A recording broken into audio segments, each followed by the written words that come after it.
আসসালামু আলাইকুম রহমতুল্লাহি বারাকাতুহু। প্রিয় শিক্ষার্থী ভাই বোনেরা, আশা করি তোমরা সবাই অনেক অনেক ভালো আছো।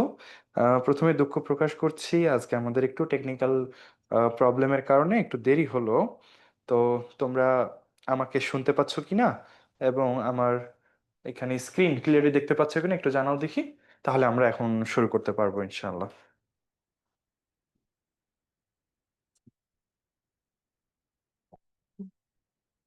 ওকে, থ্যাংক ইউ। ঠিক আছে।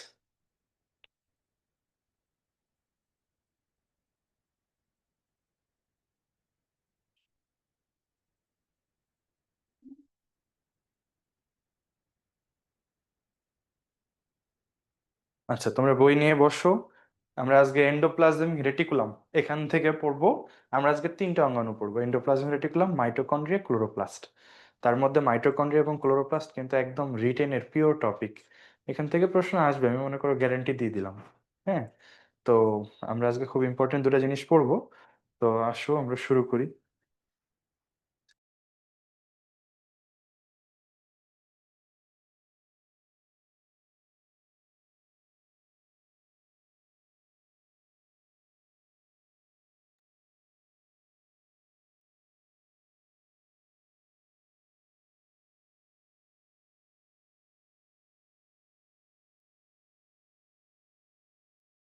আচ্ছা,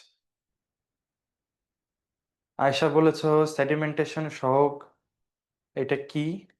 সাইটোক্রোম কি, ল্যামেলি কি? আচ্ছা, সিটিপি কি, টিটিপি কি? ওকে, ঠিক আছে। গত দিনের পড়া থেকে এই প্রশ্নটা আমি বলে দিচ্ছি, দাঁড়াও।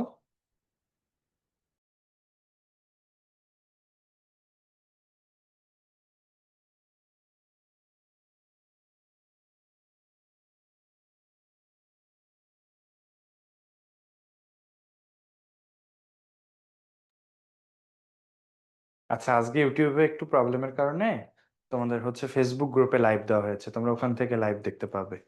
হ্যাঁ। ওকে। আচ্ছা, হ্যাঁ, প্রথমে সেডিমেন্টেশন সহগ মানে হচ্ছে অধঃক্ষেপণের হার। আমি গতদিন বলেছিলাম তোমরা যদি বালতিতে পানি রেখে হাত দিয়ে পানিটা ঘোরাও, তাহলে কি দেখো? যদি কাদা পানি হয়, ওই কাদার উপাদানগুলা সব বালতির তলানিতে মাঝখানে এসে জমা হয়, তাই না? এটা হচ্ছে অধঃক্ষেপণের হার। ভেদবার্গ নামের একজন সায়েন্টিস্ট সেই একই কাজটা করেছিল। উনি টেস্ট টিউবের মধ্যে সাইটোপ্লাজম নিয়ে সেন্ট্রিফিউজ যন্ত্রে, যে যন্ত্রটা দিয়ে অনেক দ্রুত ঘোরানো যায়, এরকম একটা যন্ত্রে উনি উপাদানগুলোকে ঘুরিয়ে অধঃক্ষিপ্ত করেছিল। এই অধঃক্ষেপণের হারকে যে একক দিয়ে প্রকাশ করা হয় সেটাকে বলা হয় সেডিমেন্টেশন সহগ। ঠিক আছে, এরপরে আসো সাইটোক্রোম কি। সাইটোক্রোমের অর্থ যদি বলতে চাও, সাইটো মানে হলো কোষ, আর ক্রোম মানে হচ্ছে কালার। তো সাইটোক্রোম শব্দের অর্থ দাঁড়ায় কোষের মধ্যে রঙিন উপাদান, এরকম কিছু। তো এটা হচ্ছে ওর শব্দটার অর্থ। সাইটোক্রোমের পরিচয় যদি জানতে চাও, তো কোষের মধ্যে ইলেকট্রনকে বহন করার জন্য বিভিন্ন বাহক আছে। তার মধ্যে একটা নাম হচ্ছে সাইটোক্রোম। এরা ইলেকট্রন বাহক হিসেবে কাজ করে। সাইটোক্রোম তৈরি করে দেয় রাইবোজোম। ল্যামেলি মানে হচ্ছে ফিতা। আমরা আজকে ল্যামেলি পাবো। হুম। এরপরে সিটিপি মানে হলো সাইটিডিন ট্রাইফসফেট, আর টিটিপি মানে হলো থাইমিডিন ট্রাইফসফেট। যদি বা টিটিপি হয় না, ডিটিটিপি হয়। এই পড়াগুলো আমরা পাবো ডিএনএ আরএনএ যখন পড়বো তখন, আরো পরে। ওকে, ঠিক আছে ভাইয়া। তো আসো আমরা আজকের পড়াটা শুরু করি। তো প্রথমেই আমরা পাচ্ছি হচ্ছে এন্ডোপ্লাজমিক রেটিকুলাম। ঠিক আছে, এন্ডোপ্লাজমিক রেটিকুলাম। তোমরা এন্ডোপ্লাজমিক রেটিকুলামের ছবি দেখেছো? গতদিনই আমরা দেখেছিলাম এটা, যে এন্ডোপ্লাজমিক রেটিকুলাম দুই রকম হয়, মসৃণ আর অমসৃণ। ঠিক আছে। মসৃণ যাদের গায়ে রাইবোজোম লেগে থাকে না তারা স্মুথ বা মসৃণ এন্ডোপ্লাজমিক রেটিকুলাম, আর যাদের গায়ে রাইবোজোম লেগে থাকে তারা হচ্ছে অমসৃণ এন্ডোপ্লাজমিক রেটিকুলাম। ঠিক আছে। আচ্ছা, সাজিয়া বলেছো ভাইয়া ডিকটায়োজোম কি। ভাইয়া গলগি বডির আরো অনেক কাজের ভিত্তিতে তাদের বিভিন্ন নামকরণ করা হয়েছে। তো তার মধ্যে একটা নাম হচ্ছে ডিকটায়োস। তোমরা এটুকু মনে রাখতে পারো যে গলগি বডির আরেকটা নাম হলো ডিকটায়োস। ওকে। আচ্ছা, তো এই হচ্ছে এন্ডোপ্লাজমিক রেটিকুলাম। এন্ডোপ্লাজমিক রেটিকুলামের একটা বাংলা নাম আছে অন্তঃপ্লাজমীয় জালিকা। এই নামটাও তোমরা মনে রাখবে, কারণ তোমাদের পরীক্ষায় কিন্তু বাংলা বা ইংরেজি যে কোনো নামই আসে। ঠিক আছে। তো এন্ডো মানে ভেতরে, প্লাজমিক মানে হচ্ছে সাইটোপ্লাজম, রেটিকুলাম মানে হচ্ছে জালিকা। তাহলে এন্ডোপ্লাজমিক রেটিকুলাম মানে হলো অন্তঃপ্লাজমীয় জালিকা, মানে সাইটোপ্লাজমের ভেতরে থাকা জালিকা, এন্ডোপ্লাজমিক রেটিকুলাম। ঠিক আছে। তো সাইটোপ্লাজমের ভেতরে জালের জালের মতো এগুলো আসলেই থাকে, এজন্য ওদের নামটা পারফেক্ট হয়েছে। ওকে। কে আবিষ্কার করেছেন এগুলো আমাদের খুব একটা দরকার নাই। উৎপত্তি, বিজ্ঞানীদের ধারণা যে এন্ডোপ্লাজমিক রেটিকুলাম হয়তোবা সাইটোপ্লাজমেরই কোনো ঝিল্লি থেকে তৈরি হয়েছে, হতে পারে, শিওর না। ঠিক আছে, সাইটোপ্লাজমেরই কোনো ঝিল্লি থেকে তৈরি হয়েছে, অথবা নিউক্লিয়াসের ঝিল্লি থেকেও তৈরি হতে পারে, কিংবা কোষ ঝিল্লি থেকেও তৈরি হতে পারে। এটা বিজ্ঞানীরা শিওর না, এটা আইডিয়া করেছেন তারা। হ্যাঁ। আচ্ছা, তাহলে উৎপত্তিতে যেহেতু তিনটা অপশন আছে, এখান থেকে কিন্তু বহুপদী প্রশ্ন হতে পারে। হ্যাঁ। আচ্ছা, এরপর আসো বিস্তৃতি। ইউক্যারিওটিক অধিকাংশ কোষেই এটা আছে। ইউক্যারিওটিক মানে হলো প্রকৃত কোষ। প্রকৃত কোষে এটা বেশি পাওয়া যায়, তবে বেশি, একটু বেশি থাকে যকৃৎ, অগ্ন্যাশয় এবং অন্তঃক্ষরা গ্রন্থির কোষে। এই তিনজনের নাম মনে রাখতে হবে। কোথায় এন্ডোপ্লাজমিক রেটিকুলাম বেশি থাকে? কোথায় বেশি থাকে? যকৃৎ মানে আমাদের কলিজা বা লিভারে, আর অগ্ন্যাশয় বা প্যানক্রিয়াস, আর অন্তঃক্ষরা গ্রন্থি মানে তোমরা জানো কি না, পাশে লিখে রাখতে পারো, হরমোন গ্রন্থি।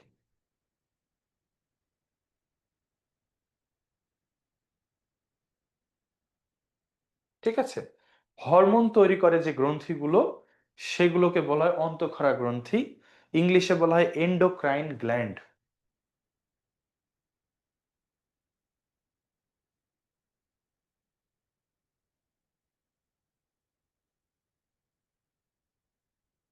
এন্ডোক্রাইন গ্ল্যান্ড, এই গ্রন্থিগুলোতে অগ্ন্যাশয় বেশি থাকে। আচ্ছা, তোমাদের আরো কিছু প্রশ্ন আছে ভাইয়া। এটিপি, এডিপি এগুলোর সাথে যে এইচ যুক্ত থাকে, এইচটা কি মিন করে? ভালো একটা কোশ্চেন ভাইয়া। এটা এনজাইম মিন করে। যদি কোনো শব্দের শেষে আমরা এস পাই, তো একটা, ওটার একটা কমন মিনিং হচ্ছে এটা একটা এনজাইম, এবং ওই এনজাইমটা তার সামনে থাকা শব্দটার বা সেই উপাদানটাকে ভাঙতে পারে। যেমন সেলুলোজ একটা উপাদান, যে এনজাইম সেলুলোজকে ভাঙতে পারে তার নাম সেলুলেজ। সেলুলোজের সাথে এস যুক্ত করে হয় সেলুলেজ। একইভাবে ল্যাকটোজ, এটাকে ভেঙে পরিপাক করে যে এনজাইম তার নাম ল্যাকটেজ। অ্যামাইলোজকে ভাঙে, অ্যামাইলোজ একটা শর্করা, ওকে ভাঙে যে এনজাইম তার নাম অ্যামাইলেজ। এভাবে এটিপি কে ভাঙে যে, তার নাম এটিপিএস। এডিপি কে ভাঙে যে, তার নাম এডিপিএস। অথবা তৈরি করাও বোঝায়, এটিপিএস এনজাইম তৈরি করে, এটিপি তৈরি করে, এরকমও হয়।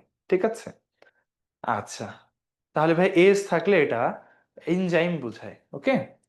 আচ্ছা, এরপরে আসো ভাইয়া, স্কোয়াড মানে কি? স্কোয়াড মানে হলো স্কোয়াড মানে হলো তোমার গ্রুপ, সুইসাইডাল স্কোয়াড। ওই যে এরকম আসে না যে এমন একটা গ্রুপের সৈন্য যারা কাউকে অ্যাটাক করছে, ওটাকে একটা স্কোয়াড বলে, কিলার স্কোয়াড। তো লাইসোজোম হচ্ছে এমন একটা অঙ্গাণু যে অন্য জিনিসকে মেরে ফেলতে পারে, ধ্বংস করে ফেলতে পারে, তাই ওর নামে উপমা দেওয়া হয়েছে যে ও হচ্ছে সুইসাইডাল স্কোয়াড। ওকে। আচ্ছা, স্ফেরোজোম কি? জান্নাত বলেছো ভাইয়া। স্ফেরো মানে হলো গোলাকার, জোম মানে হলো দেহ। তাহলে স্ফেরোজোম শব্দের অর্থ হচ্ছে গোলাকার দেহ। লাইসোজোমের আরেক নাম স্ফেরোজোম। ঠিক আছে। এরপরে আরবিসি কি? আরবিসি মানে হচ্ছে রেড ব্লাড সেল। লোহিত রক্তকণিকাকে বলা হয় আরবিসি বা রেড ব্লাড সেল। ঠিক আছে। আচ্ছা, ভিট সি মানে কি ভাই? ওটা হচ্ছে vitamin C. Vitamin C K সংক্ষেপে ভিআইটি, ভিটামিনের সংক্ষিপ্ত ভিআইটি দিয়ে সি দিয়েছে। ওকে। আচ্ছা, ঠিক আছে, তাহলে আসো আমরা এন্ডোপ্লাজমিক পড়ায় যাই। তাহলে আমরা দেখলাম যে এটার বিস্তৃতি কোথায়, এরপর আসো প্রকার, এটা আমরা আগেই জানি। এন্ডোপ্লাজমিক রেটিকুলাম হচ্ছে দুই প্রকার, মসৃণ আর অমসৃণ। মসৃণ আর অমসৃণ, আমরা জানি যে রাইবোজোম যদি লেগে থাকে তাহলে সেটা অমসৃণ, আর রাইবোজোম থাকলে সেটা হলো, সরি, রাইবোজোম না থাকলে সেটা হচ্ছে মসৃণ। ওকে, এরপরে আসো ভৌত গঠন। আমরা গতদিন এন্ডোপ্লাজমিক রেটিকুলাম পড়ার সময় দেখেছিলাম, এই সরি গলগি বডি পড়ার সময় দেখেছিলাম ওইখানে তিনটা জিনিস আছে, সিস্টার্নি, ভেসিকল, টিউবিউল। তো এখানে আমরা ওই তিনটা নামেরই একটু চেঞ্জ পাচ্ছি, দেখো। আচ্ছা, গলগি বডিতে ছিল সিস্টার্নি, ভেসিকল, ভ্যাকিউল, এই তিনটা। তো দেখো এন্ডোপ্লাজমিক রেটিকুলামে আছে সিস্টার্নি, ভেসিকল, টিউবিউল, এই তিনটা। তাহলে গলগি বডিতে আছে সিস্টার্নি, ভেসিকল, ভ্যাকিউল। আর এন্ডোপ্লাজমিক রেটিকুলামে আছে সিস্টার্নি, ভেসিকল, টিউবিউল। পার্থক্য, ওখানে আছে ভ্যাকিউল, এখানে আছে টিউবিউল। তো এটা মনে রাখার জন্য তোমরা সিভিট কথাটা মনে রাখতে পারো, সি ভি, সিভিট। সিতে সিস্টার্নি, ভিতে ভেসিকল, টতে টিউবিউল। এই তিনটা কার গঠন? এন্ডোপ্লাজমিক রেটিকুলামের গঠন। মনে রাখবা ভাইয়া, ওরও সিস্টার্নি আছে, এরও আছে, ওরও ভেসিকল আছে, এরও আছে। ওর একটা উল থাকবে, এর আরেকটা উল থাকবে। যেমন ওর আছে ভ্যাকিউল, এর থাকবে টিউবিউল। বুঝছো? তা উল নামের একটা জিনিসই থাকবে। তাহলে আমি যদি বলি যে নিচের কোনটি এন্ডোপ্লাজমিক রেটিকুলামের গঠন নয়, আর যদি বলি সিস্টার্নি, ভেসিকল, ভ্যাকিউল, টিউবিউল, তো তুমি কোনটা বলবা? কোনটি এন্ডোপ্লাজমিক রেটিকুলামের গঠন নয়? সিস্টার্নি, ভেসিকল, ভ্যাকিউল, টিউবিউল। তো তুমি বলবে আমি তো জানি এটা সিভিট, মানে সিস্টার্নি ভেসিকল তো থাকবেই, সাথে টতে টিউবিউলটা থাকবে, ভ্যাকিউলটা থাকবে না। ঠিক আছে? হ্যাঁ, তাহলে ভ্যাকিউল এটার গঠনের মধ্যে পড়ে না। ওকে, পারছো তোমরা। আচ্ছা, ঋষভ বলে যে ভাই পলিসিস্টার্নিক কি? অনেকগুলা সিস্টার্নি একসাথে থাকলে ওটাকে পলিসিস্টার্নিক বলা হয় ভাইয়া। হ্যাঁ, অনেকগুলা সিস্টার্নি একসাথে থাকলে পলিসিস্টার্নিক। পলি মানে অনেক। আচ্ছা, এরপরে আসো, তোমরা একটু চিনো যে সিস্টার্নি কোনগুলা। এই যে দেখো, চ্যাপ্টা চ্যাপ্টা, এগুলাকে বলা হয় সিস্টার্নি। ওকে, আর এই যে গোল গোল ফুসকার মতো, তোমাদেরকে বলেছিলাম না, ফুসকার মতো যেগুলা, ওগুলো হচ্ছে ভেসিকল। আর লম্বা লম্বা টিউব, ওকে, টিউবিউল জিনিসটা কি এটা তো বলা দরকার তোমাদেরকে। যেমন একবার টিউব মানে হলো নালী, আর উল মানে হলো ক্ষুদ্র, তাহলে টিউবিউল মানে হলো ক্ষুদ্র নালী। তো তোমরা দেখতেই পাচ্ছ এগুলা ক্ষুদ্র ক্ষুদ্র জিনিস, তো এগুলো হচ্ছে ক্ষুদ্র নালী। ওকে, এগুলো ক্ষুদ্র নালী। তাহলে টিউবিউল মানে হচ্ছে নালীর মতো গঠন। ওকে, আর সিস্টার্নি হলো চ্যাপ্টা থলি বলতে পারো, সিস্টার্নিকে বলতে পারো চ্যাপ্টা থলি। এই সিস্টার্নি, তোমরা এই যে ছবিতে যেটা দেখছো চ্যাপ্টা থলির মতো, এগুলাই হচ্ছে সিস্টার্নি। এদেরকে ল্যামেলিও বলা যায়। এই সিস্টার্নিকেই ল্যামেলি বলতে পারবা। ঠিক আছে? আচ্ছা, এরপরে আসো রাসায়নিক গঠন। তেমন একটা রাসায়নিক গঠন নাই ওর, এই প্রোটিন আর লিপিড দিয়েই তৈরি। তবে একটা ইম্পর্টেন্ট পড়া আছে যে এখানে 15 ধরনের এনজাইম পাওয়া যায়। এর আগের দিন আমরা পড়েছিলাম যে লাইসোজোমে 40 থেকে 50 ধরনের এনজাইম পাওয়া যায়, এখানে 15 ধরনের এনজাইম পাওয়া যায়। সেই এনজাইমগুলোর নাম দেওয়া আছে, মুখস্থ করার দরকার নেই, ওগুলা আসে না। ঠিক আছে? আচ্ছা, এই যে দেখো, অমসৃণ এন্ডোপ্লাজমিক রেটিকুলামের গায়ে কি লেগে থাকে? আমরা বললাম রাইবোজোম। শুধু যে রাইবোজোম লেগে থাকে এমনটা না ভাইয়া, অন্য অনেক কিছুই লেগে থাকতে পারে। যেমন গ্লাইঅক্সিজোম নামেরও একটা অঙ্গাণু আছে, এই অঙ্গাণুটার ব্যাপারে আমরা আগামী ক্লাসে পড়বো, গ্লাইঅক্সিজোম। তো ওই অঙ্গাণুটাও অনেক সময় এন্ডোপ্লাজমিক রেটিকুলামের গায়ে লেগে থাকতে পারে। এছাড়াও মাইক্রোজোমও লেগে থাকতে পারে। তোমরা আমাকে এখন বলো তো, এই মাইক্রোজোম, এই শব্দটার অর্থ কি দাঁড়ায়? মাইক্রোজোম। হুমায়রা বলেছে ভাই হায়ালোপ্লাজম কি? ভাই হায়ালো মানে হলো স্বচ্ছ, আর প্লাজম মানে হলো মাতৃকা। তাহলে স্বচ্ছ মাতৃকাকে বলা হয় হায়ালোপ্লাজম। ঠিক আছে? ওই সাইটোপ্লাজমের আরেক নাম হলো হায়ালোপ্লাজম। তো তোমরা আমাকে বলো মাইক্রোজোম এর অর্থ কি দাঁড়ায়?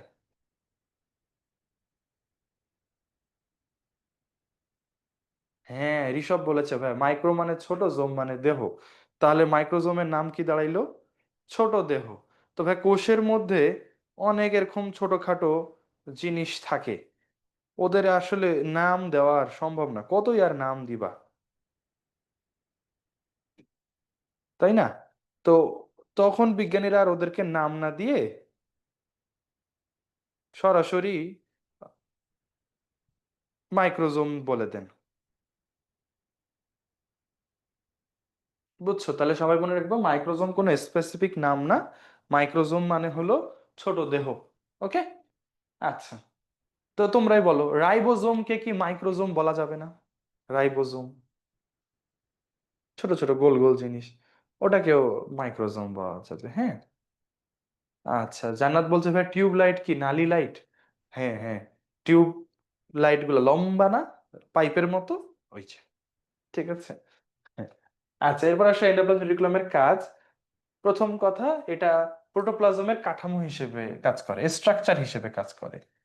তো আমরা তোমাদেরকে বলতে পারি, তোমরা তো কখনো তাবু দেখেছো? তাবু, তাবুতে ঢুকেছো? তাবু তৈরির জন্য আগে একটা স্ট্রাকচার লাগে, তাই না ভাইয়া? এই যে ধরো বাঁশ দিয়ে, রড দিয়ে, যেভাবেই হোক আগে একটা স্ট্রাকচার বানাতে হয়, তার উপরে কাপড় ফেলে দিলে সেটা হয় তাবু। তো এন্ডোপ্লাজমিক রেটিকুলাম হচ্ছে কোষের ভেতরের সেই স্ট্রাকচার, যেটা কোষকে একটা শেপ দান করে। তাহলে এন্ডোপ্লাজমিক রেটিকুলাম কোষের একটা গাঠনিক অবলম্বন বলতে পারো, সাপোর্টিং একটা স্ট্রাকচার। তাই আমরা বলি এটা কোষের প্রোটোপ্লাজমের কাঠামো হিসেবে কাজ করে। ওকে, দেন আসো অমসৃণ এন্ডোপ্লাজম রেটিকুলামে তো রাইবোজোম লেগে থাকে এবং রাইবোজোম প্রোটিন তৈরি করে, তাহলে আমরা এটা বলতে পারি অমসৃণ এন্ডোপ্লাজমিক রেটিকুলাম রাইবোজোম ধারণ করে এবং প্রোটিন তৈরি করে। তাহলে ওটা আর একটা কাজ, এখানে প্রোটিন তৈরি হয়। অমসৃণ যেহেতু প্রোটিন তৈরি করে, যারা মসৃণ ওরা কি করে? কিছু তো করা উচিত, এমনি এমনি আবার কে বসে থাকে? তোমরা ছেলে মেয়ে, বাচ্চা কাচ্চা, তোমরা তো পড়াশোনা করো, তাই না? কিছু তো করো। আচ্ছা, তো এই মসৃণ রেটিকুলাম যেটা করে সেটা হচ্ছে, ও প্রোটিন ছাড়া অন্য উপাদান যেমন লিপিড, গ্লাইকোজেন এগুলা বেশি বেশি তৈরি করে। ঠিক আছে, একজন তো প্রোটিন তৈরি করছেই, আর ও তৈরি করছে কি, লিপিড, গ্লাইকোজেন এগুলো। ঠিক আছে। আচ্ছা, তাহলে আমরা তিনটা কাজ দেখলাম, যে প্রোটোপ্লাজম এর কাঠামো হিসেবে কাজ করে এন্ডোপ্লাজমিক রেটিকুলাম, অমসৃণ এন্ডোপ্লাজমিক রেটিকুলাম প্রোটিন তৈরি করে, আর মসৃণ যে, সে কি তৈরি করে? সে হচ্ছে প্রোটিন বাদে অন্য উপাদান যেমন লিপিড, গ্লাইকোজেন এগুলো তৈরি করে। ওকে। আচ্ছা,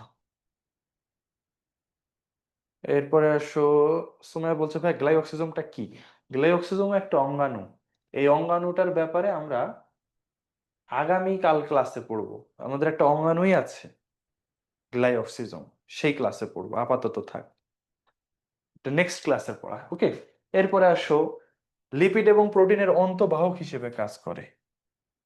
কোষের ভেতরে যদি এক জায়গা থেকে আরেক জায়গায় বহন করে নিয়ে যেতে হয়, সে বহনের কাজটা করে এন্ডোপ্লাজমিক রেটিকুলাম। অন্তঃবাহক মানে কোষের ভেতরের বাহক, বহন করার অনেক ইম্পর্টেন্ট একটা জিনিস কোষের ভেতরে।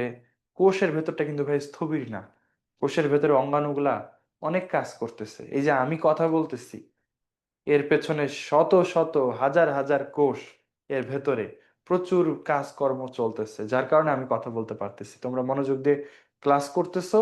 এটার পেছনেও শত শত লক্ষ লক্ষ কোষের ভেতরে ভূমিকা আছে। তো এই এক জায়গা থেকে এক জায়গায় বিভিন্ন উপাদান নিয়ে যাওয়া আসার কাজটাও করতে হয়, সেই কাজটা করে এন্ডোপ্লাজমিক রেটিকুলাম। শুধু ও একাই করে না, গলগি বডিও কিন্তু করে, অনেকেই করে। আচ্ছা, এরপরে আসো, কোষ প্রাচীরের জন্য সেলুলোজ তৈরি করে। রাইবোজোম, গ্লাইঅক্সিজম এসব অঙ্গাণুর ধারক হিসেবে কাজ করে, আর রাইবোজোমে যে প্রোটিন তৈরি হয় এটার বাহক হিসেবে কাজ করে, ঘুরে ফিরে একই কথা। তাহলে আমরা যদি সামারিতে আসি, যে আমরা এন্ডোপ্লাজমিক রেটিকুলাম কি কি কাজ করে, তাহলে একটা হচ্ছে প্রোটোপ্লাজমের কাঠামো হিসেবে কাজ করে, তারপরে অমসৃণ এন্ডোপ্লাজমিক রেটিকুলাম যেটা, সেটা প্রোটিন তৈরি করে, মসৃণ যেটা, সেটা লিপিড এবং গ্লাইকোজেন অর্থাৎ শর্করা জাতীয় উপাদান তৈরি করে। এরপরে প্রোটিন আর লিপিডের অন্তঃবাহক হিসেবে কাজ করে, কোষের ভেতরে বহন করার কাজ করে। এরপরে রাইবোজোম এবং গ্লাইকোজোমের ধারক হিসেবে কাজ করে। ঠিক আছে। ওকে।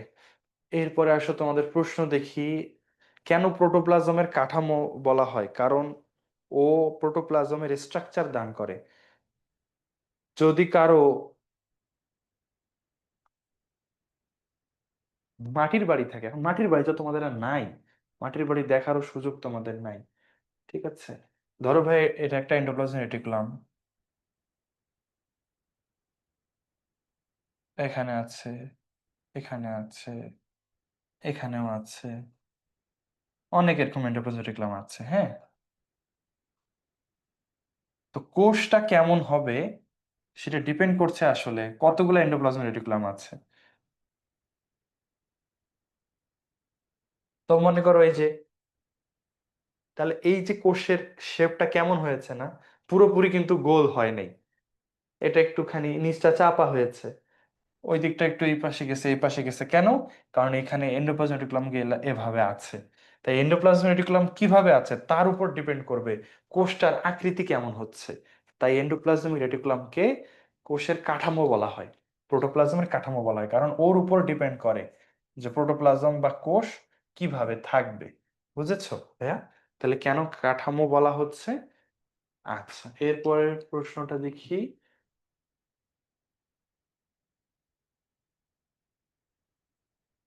মিউকাস কোষ কি? আচ্ছা, মিউকাস কোষ হচ্ছে ভাইয়া, আচ্ছা এক্সামে কি ভৌত গঠন আসে নাকি রাসায়নিক গঠন? ম্যাক্সিমাম সময় ভৌত গঠনই আসে ভাইয়া, রাসায়নিক গঠন তো তেমন কিছু নাই, প্রোটিন আর লিপিড দিয়ে তৈরি হয়। ওটার শুধু আহ, পরিমাণ দিলেই হবে, কত পার্সেন্ট প্রোটিন কত পার্সেন্ট লিপিড, ঠিক আছে? আচ্ছা এরপর আসো মিউকাস কোষ কি। মিউকাস হচ্ছে বা পিচ্ছিল তরল পদার্থ। আমরা সর্দি লাগলে আমাদের নাক দিয়ে যে আহ, পদার্থগুলা বের হয় তাই না, পিচ্ছিল, ওগুলা আসলে মিউকাস। তা আমাদের শরীরেও এরকম অনেক মিউকাস ক্ষরণ হয়, সেই মিউকাসটা ক্ষরণ হয় যে কোষ থেকে, সেই কোষকে বলা হয় মিউকাস কোষ। আচ্ছা এরপরের প্রশ্ন কি দেখি, দেখাই যাচ্ছে না। স্টেরয়েড মানে কি? আচ্ছা, স্টেরয়েড একটা লিপিড জাতীয় উপাদান, এটা তোমাদের ডিটেলস আছে কোষ রসায়ন, একটা অধ্যায়, আমাদের তৃতীয় অধ্যায়। ওই তৃতীয় অধ্যায়ে শর্করা, আমিষ এবং স্নেহ নিয়ে আলোচনা আছে। তো স্নেহ পদার্থের আলোচনা, স্টেরয়েড নিয়ে আলোচনা আছে, তখন তোমরা ডিটেল জানবা ভাই, আজকে আপাতত না বলি, হ্যাঁ।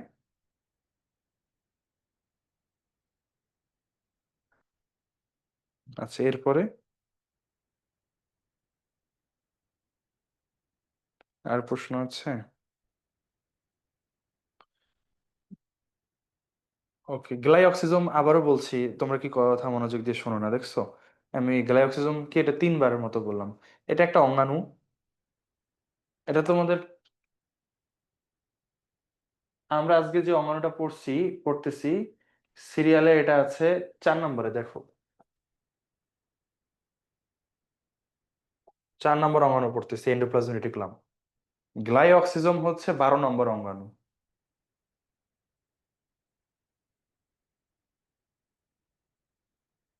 10 নম্বর অঙ্গাণু, এই যে দেখো। তো এইটা তো পড়াবো আমরা সামনে, এখন আজকেই যদি গ্লাইঅক্সিজম পড়াই তাহলে আজকের পড়া শেষ করতে পারবো? এটা আছে 31 নম্বর পেজে। ওকে, তাহলে গ্লাইঅক্সিজম কি এটা আমরা পরে শিখবো। মিউকাস কোষ কি এখনই না বললাম? আমাদের শরীরে বেশ কিছু পিচ্ছিল পদার্থ তৈরি হয়, যেমন নাক থেকে সর্দি হলে যে পিচ্ছিল তরল বের হয় এটাকে বলা হয় মিউকাস। আর যে কোষ থেকে মিউকাস ক্ষরণ হয় তাকে বলা হয় মিউকাস কোষ। তোমরা খালি প্রশ্ন দাও, শুনো না কথা, উত্তর দিচ্ছি, উত্তর দেওয়া শেষ হতে না হতে আবার এসে বলতেছে একই প্রশ্ন, এটা কি? গ্লাইঅক্সিজম কি কয়বার করে বললাম, আবার এসে বলতেছে গ্লাইঅক্সিজম কি। মিউকাস কি এটা বললাম, বলার শেষ হতে না হতে বলতেছে মিউকাস কি। কেমন করে হবে বলো? কথা মনোযোগ দিয়ে শোনো। আচ্ছা,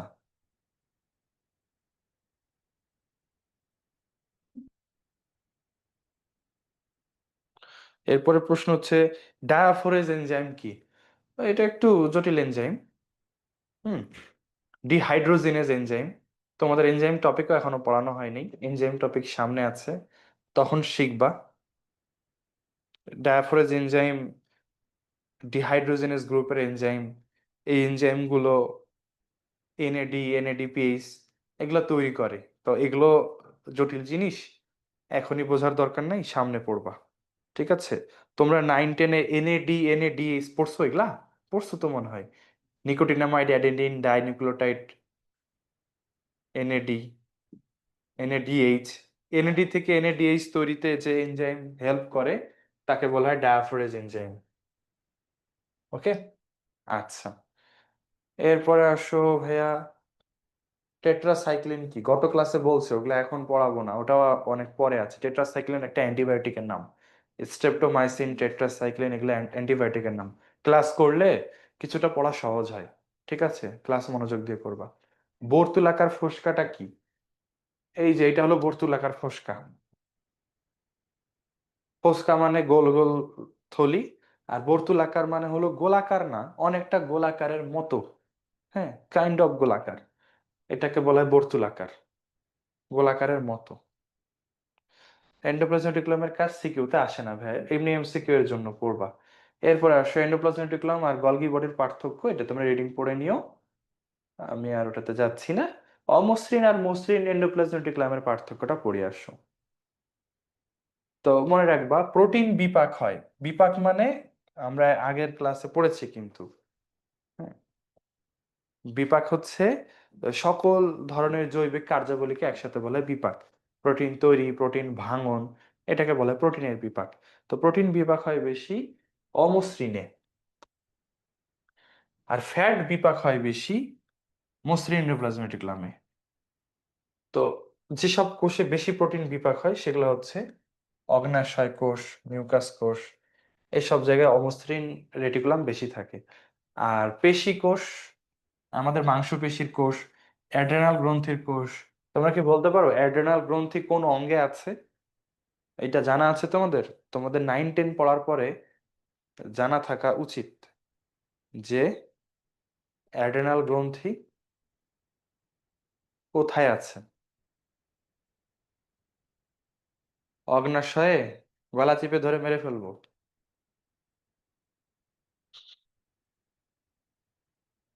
প্রশ্ন তো করো সবাই, উত্তর দাও দেখি, অ্যাড্রেনাল গ্রন্থি কোথায় আছে?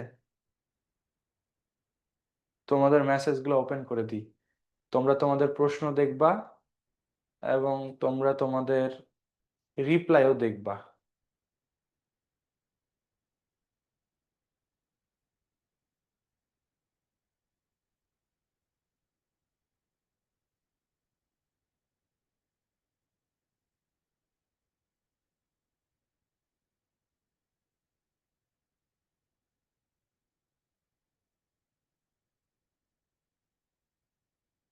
হ্যাঁ ঠিক আছে, কিডনির উপরে থাকে।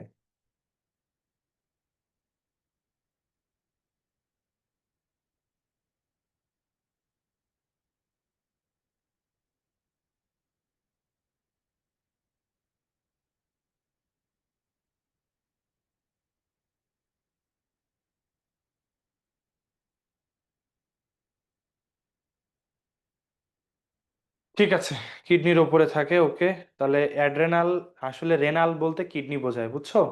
তো রেনালের উপরে যে থাকে তাকে বলা হয় অ্যাড্রেনাল। অ্যাড্রেনাল গ্রন্থি হচ্ছে কিডনির উপরে থাকা একটা ছোট্ট গ্রন্থি, দুই কিডনির উপরে দুটা গ্রন্থি থাকে। ওই অ্যাড্রেনাল গ্রন্থির কোষে মসৃণ এন্ডোপ্লাজমিক রেটিকুলাম বেশি থাকে।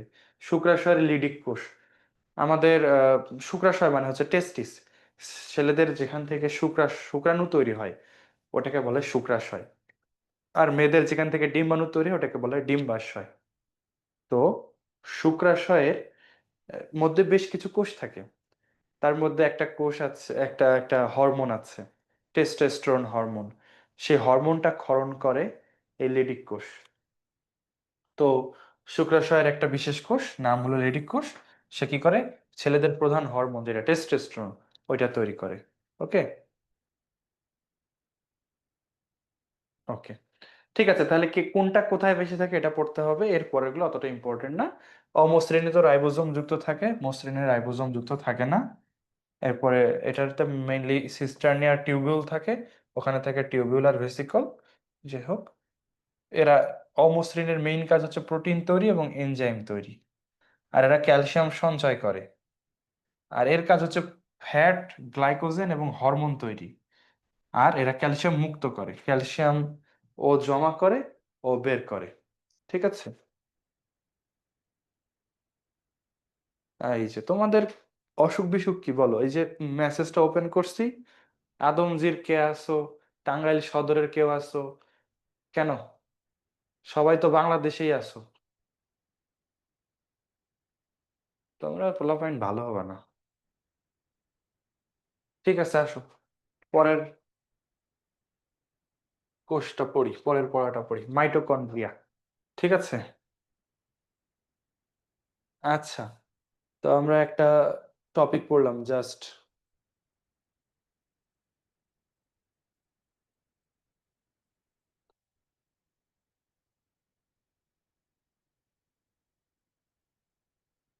এরপরে আসো, মাইটোকন্ড্রিয়া পড়ি।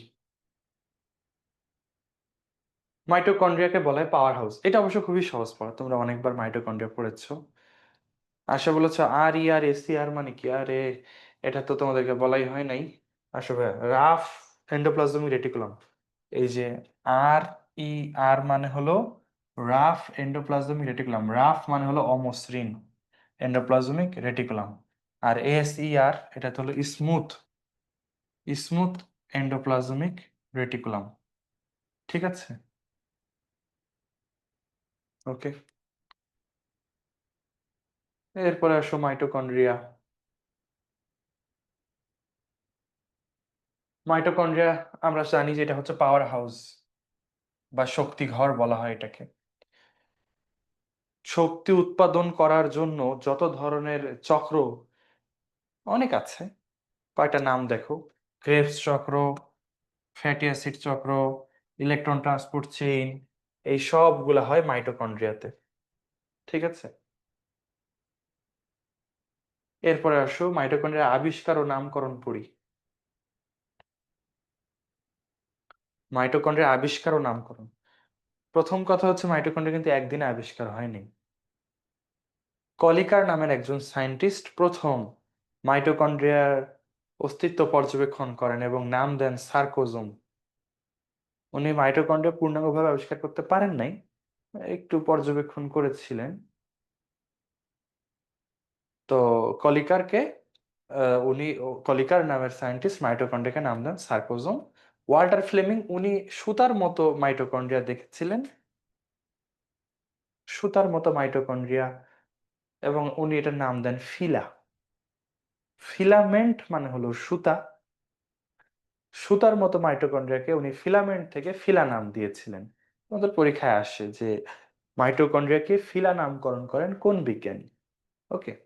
তো হচ্ছে ওয়াল্টার ফ্লেমিং। কার্ল বেন্ডা, ওনার নাম তোমরা পড়েছো 9-10-এ, উনি নামটা দেন মাইটোকন্ড্রিয়া। আর অল্টম্যান নামের একজন সায়েন্টিস্ট, উনি নাম দেন বায়োপ্লাস্ট। যাই হোক, অনেক নাম দিয়েছেন এক একজন সায়েন্টিস্ট, তোমরা মনে রাখবা কোন নাম কে দিয়েছে, এটা পরীক্ষায় আসে তোমাদের। আচ্ছা, মাহির বলেছে ভাই মাইটোকন্ড্রিয়াকে পাওয়ার হাউস কেন বলে। আচ্ছা, পাওয়ার মানে হচ্ছে শক্তি। আমাদের শরীরের শক্তি হচ্ছে এটিপি। এটিপিটা তৈরি হয় মাইটোকন্ড্রিয়াতে, তাই ওকে বলা হয় পাওয়ার হাউস। ওকে। সোমায়া বলেছে ভাই স্ফেরোজোম কি, বলেছি 2বার না 3বার করে বললাম। স্ফেরো মানে গোলাকার, আর জোম মানে হচ্ছে দেহ। তো গোলাকার দেহকে স্ফেরোজোম বলা হয়। উদ্ভিদ কোষে লাইসোজোমকে স্ফেরোজোম বলা হয়, গোল গোল এই জন্য। ঠিক আছে। আচ্ছা, মাইটোকন্ড্রিয়ন কি জিনিস? মাইটোকন্ড্রিয়াকেই মাইটোকন্ড্রিয়ন বলা হয়, একই কথা। মাইটোকন্ড্রিয়া বলতে অনেকগুলা বোঝায়, মাইটোকন্ড্রিয়ন বলতে একটা বোঝায়। ওই তোমরা কি ব্যাকটেরিয়াম বুঝো? ব্যাকটেরিয়াম মানে একটা ব্যাকটেরিয়া, আর ব্যাকটেরিয়া মানে অনেকগুলা, মানে বহু বচন হলো ব্যাকটেরিয়া, ব্যাকটেরিয়াম হচ্ছে এক বচন। একইভাবে মাইটোকন্ড্রিয়ন হচ্ছে এক বচন, মাইটোকন্ড্রিয়া হলো বহু বচন। ঠিক আছে। ফিলা অর্থ হচ্ছে সুতা। ফিলা শব্দের অর্থ হচ্ছে ভাইয়া সুতা। সুতার মতো মাইটোকন্ড্রিয়া, এগুলাকে নাম দেওয়া হয়েছে ফিলা। ওকে, এই যে দেখো এক বচন মাইটোকন্ড্রিয়ন দেওয়া আছে, তো তোমরা দেখি একটু প্রশ্ন করি পারো কিনা। বলো, অল্টম্যান মাইটোকন্ড্রিয়ার নাম কি দিয়েছিলেন? অল্টম্যান।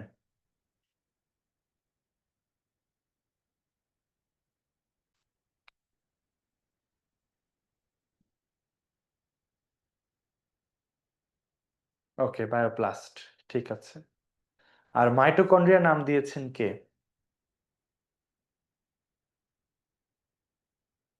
Brenda, good. ঠিক আছে, এবার আসো উৎপত্তি। সাধারণত একটা মাইটোকন্ড্রিয়া থেকেই বিভাজিত হয় আরেকটা মাইটোকন্ড্রিয়া হতে পারে। সংখ্যা, গড়ে আমাদের কোষগুলোতে 300 থেকে 400টা মাইটোকন্ড্রিয়া আছে। যকৃৎ কোষে আছে 1000-এরও বেশি। তাহলে যকৃতে অনেক বেশি মাইটোকন্ড্রিয়া থাকে কেন? কারণ যকৃতের কোষগুলো অনেক বেশি কাজ করে, বেশি কাজ করে, বেশি শক্তি লাগে, তাই বেশি মাইটোকন্ড্রিয়া থাকে। হ্যাঁ। আচ্ছা, এরপরে অবশ্য আয়তন লাগবে না।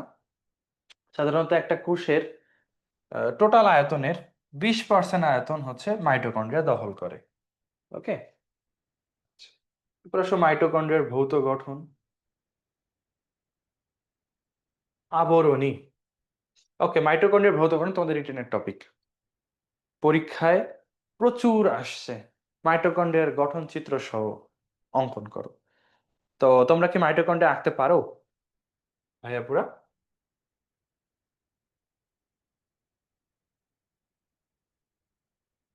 মাইটোকন্ড্রিয়ার ছবি আঁকতে পারো তোমরা? আচ্ছা, আমরা আজকে একটু মাইটোকন্ড্রিয়ার ছবি আঁকি, আসো সহজ উপায়ে।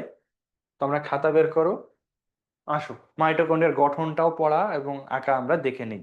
এটা তো পরীক্ষায় লিখতে হয়, রিটেন তোমরা সিকিউ লিখে রাখো মাইটোকন্ড্রিয়ার গঠন ও কাজ। আমরা এখন যে দুটো অঙ্গাণু পড়বো, ক্লোরোপ্লাস্ট আর মাইটোকন্ড্রিয়া, মাইটোকন্ড্রিয়ার গঠন আর কাজটা লাগবে, আর ক্লোরোপ্লাস্টের গঠন ও কাজটা লাগবে। ঠিক আছে, প্রথমে মাইটোকন্ড্রিয়ার গঠন আঁকার জন্য আমরা একটা আহ, মোটামুটি বৃত্তাকার একটা, বৃত্তাকার না, এরকম লেন্স আকৃতির একটা সাইজ নেব। সাধারণ একটা কোষে মাইটোকন্ড্রিয়া 300 থেকে 400টা থাকে ভাইয়া, বইয়ে লেখা আছে দেখো। ঠিক আছে, তাহলে এটা একটা আবরণ হলো। এরপরে মাইটোকন্ড্রিয়া আঁকার মূলনীতি, যেটা আমি তোমাদেরকে বলবো, দ্বিতীয় যে লেয়ারটা আমরা এখন আঁকবো, সেই লেয়ারটা ক্রিস্টি তৈরি করবে, ভেতরের ভাঁজগুলো, ওগুলোকে বলে ক্রিস্টি। তো তোমরা দেখো এখান থেকে শুরু করলা, একটু আগাবা, এই যে ভেতরের দিকে আমি ঢুকে গেলাম, গিয়ে আমি আবার ওই বাউন্ডারির কাছে আসলাম। বাউন্ডারি হয়ে তোমাকে আগাতে হবে এবং মাঝখানে মাঝখানে ভেতরের দিকে নিয়ে আসতে হবে। আবার বাউন্ডারি দিয়ে আগাচ্ছি, মাঝখানে নিয়ে আসলাম। এই ক্রিস্টিগুলা একটু চিকন রাখলেই ভালো, বেশি মোটা হলে সৌন্দর্য নষ্ট হয়ে যাবে। তাহলে দেখো আমার মূল নীতি হচ্ছে আমি বাউন্ডারি দিয়ে আসব এবং মাঝে মাঝে আমি ক্রিস্টি গঠন করব। আবার বাউন্ডারি হয়ে যাচ্ছি, আর এই যে ক্রিস্টি গঠন করলাম। একটু বাঁকা টেরাই দিবা, সবগুলা সুষম গঠন এমন না। হয়েছে? দেখো তো, পারবা তোমরা? তোমরা আঁকো তো এভাবে। তাহলে আমরা মাইটোকন্ড্রিয়ার দুইটা গঠন, দুটা ছবি আঁকলাম। একটা হচ্ছে বাইরের গঠন, একটা হচ্ছে ভেতরের গঠন। এটা বাইরের ত্বক,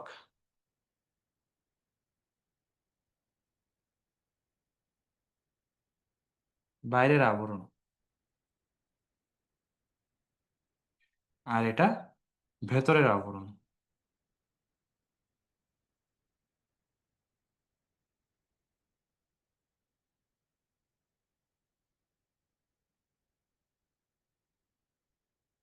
আসছো তোমরা?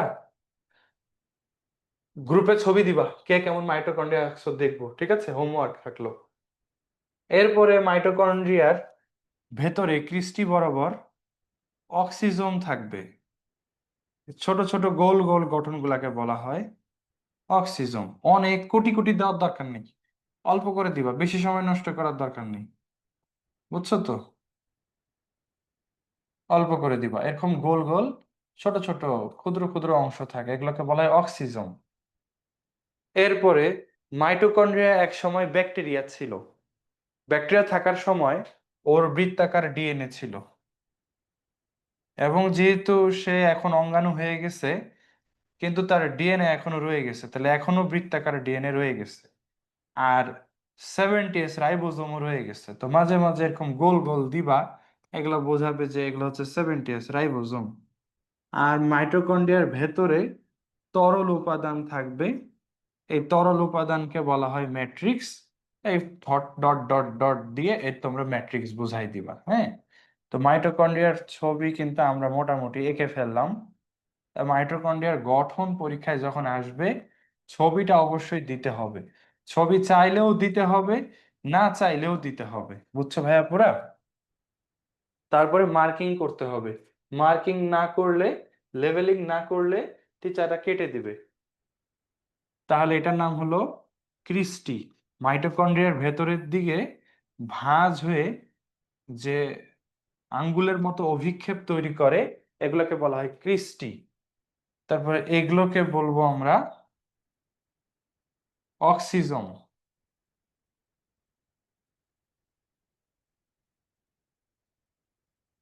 এটা তো বৃত্তাকার ডিএনএ।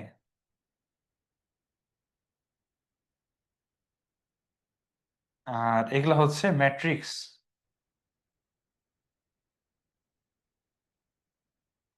শেষে নিচে চিত্র দিবা, লিখবা মাইটোকন্ড্রিয়ার লম্বচ্ছেদ। কারণ আমরা যেটা এঁকেছি এটা হচ্ছে মাইটোকন্ড্রিয়া লম্বচ্ছেদ। এই যে আমাদের মাইটোকন্ড্রিয়া আঁকা শেষ হলো, ঠিক আছে। এই ডিএনএ কি কোনো কাজে লাগে? হ্যাঁ, মাইটোকন্ড্রিয়ার সব কাজের নিয়ন্ত্রণ এই ডিএনএই করে। ডিএনএ কোনোদিনও ফেলনা জিনিস না ভাইয়া। ডিএনএ হচ্ছে যেখানে থাকে সেখানকার সবচেয়ে ভাইটাল জিনিস হচ্ছে ডিএনএ।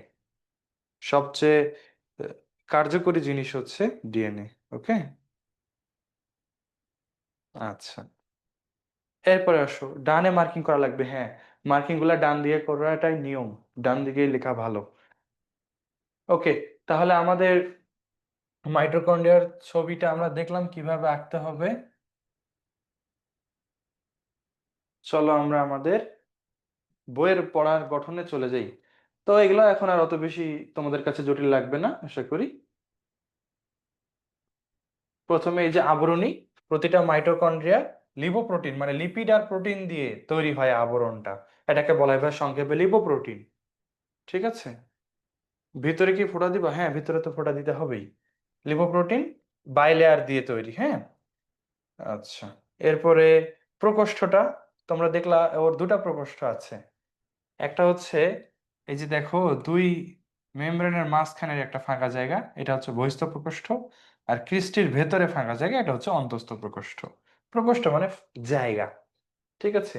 তাহলে মাইটোকন্ড্রিয়াতে আছে দুইটা প্রকোষ্ঠ, একটা হচ্ছে বহিস্থ প্রকোষ্ঠ বা বহিস্থ কক্ষ, এটা হচ্ছে অভ্যন্তরীণ প্রকোষ্ঠ বা অভ্যন্তরীণ কক্ষ। এরপরে মাইটোকন্ড্রিয়ার ভেতরে যে আঙ্গুলের মতো অভিক্ষেপগুলা, এই অভিক্ষেপগুলাকে বলা হয় ক্রিস্টি বা প্রবর্ধক। ভাঁজ হয়ে যে ফোল্ডিং গুলা তৈরি হয়েছে, এই আঙ্গুলের মতো অভিক্ষেপ বা প্রবর্ধক গুলাকে বলা হয় ক্রিস্টি। তোমাদের উদ্দীপকে আসবে, শিক্ষক ক্লাসে পড়ার সময় এমন একটি অঙ্গাণুর নাম বললেন যার ভেতরে আঙ্গুলের মতো অভিক্ষেপ রয়েছে, যেটাকে ক্রিস্টি বলা হয়। এইটুকু দেখেই তোমাকে বুঝতে হবে মাইটোকন্ড্রিয়ার কথা বলতেছে। বুঝেছো? আচ্ছা। এরপরে আসো অক্সিজোম। তোমরা বলো তো, মাইটোকন্ড্রিয়া কির কিসের উপস্থিতিতে এটিপি তৈরি করতে পারে? কি কি দিয়ে সে এটিপি তৈরি করতে পারে মাইটোকন্ড্রিয়া? এন্ডোপ্লাজমিক রেটিকুলাম কি সিকিউতে আসে? না ভাই, খুব একটা আসে না। প্রকৃত কোষে থাকাকালীন কেন বৃত্তাকার ডিএনএ পরিবর্তন করে না? কারণ প্রকৃত কোষের ভেতর থাকলেও সেই বৃত্তাকার ডিএনএ আরেকটা জিনিস দ্বারা আবদ্ধ থাকে, মাইটোকন্ড্রিয়ার নিজস্ব আবরণ দ্বারা আবদ্ধ থাকে, তাই ওই ডিএনএ পরিবর্তন হয় না।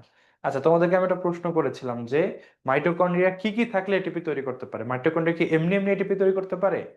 অবশ্যই না, মাইটোকন্ড্রিয়া এটিপি তৈরির জন্য দুটো জিনিস লাগবে। একটা হচ্ছে খাবার। তুমি যদি খাবার না খাও, তোমার শরীরে যদি পুষ্টি উপাদান না ঢোকে, তাহলে তুমি শক্তি উৎপাদন করতে পারবা না। তাহলে খাবার লাগবে, এবং এরপরে লাগবে অক্সিজেন। তোমরা জানো মানুষের পেটে, মানুষের গলা যদি আমরা চিপে ধরি, মানুষের যদি,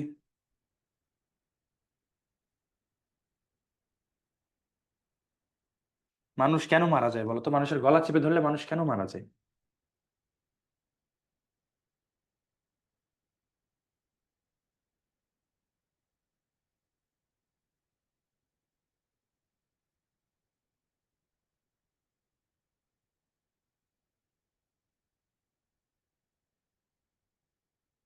জানো?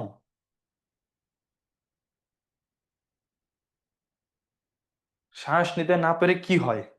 শ্বাস নিতে পারে না, এটা তো সবাই জানে। এটা কি সায়েন্সের স্টুডেন্টের উত্তর? অক্সিজেনের অভাবে। অক্সিজেন না থাকলে তোমার কি সমস্যা হয়? তোমার শরীরে যদি অক্সিজেন না ঢোকে, কি প্রবলেমের কারণে তুমি মারা যাবা?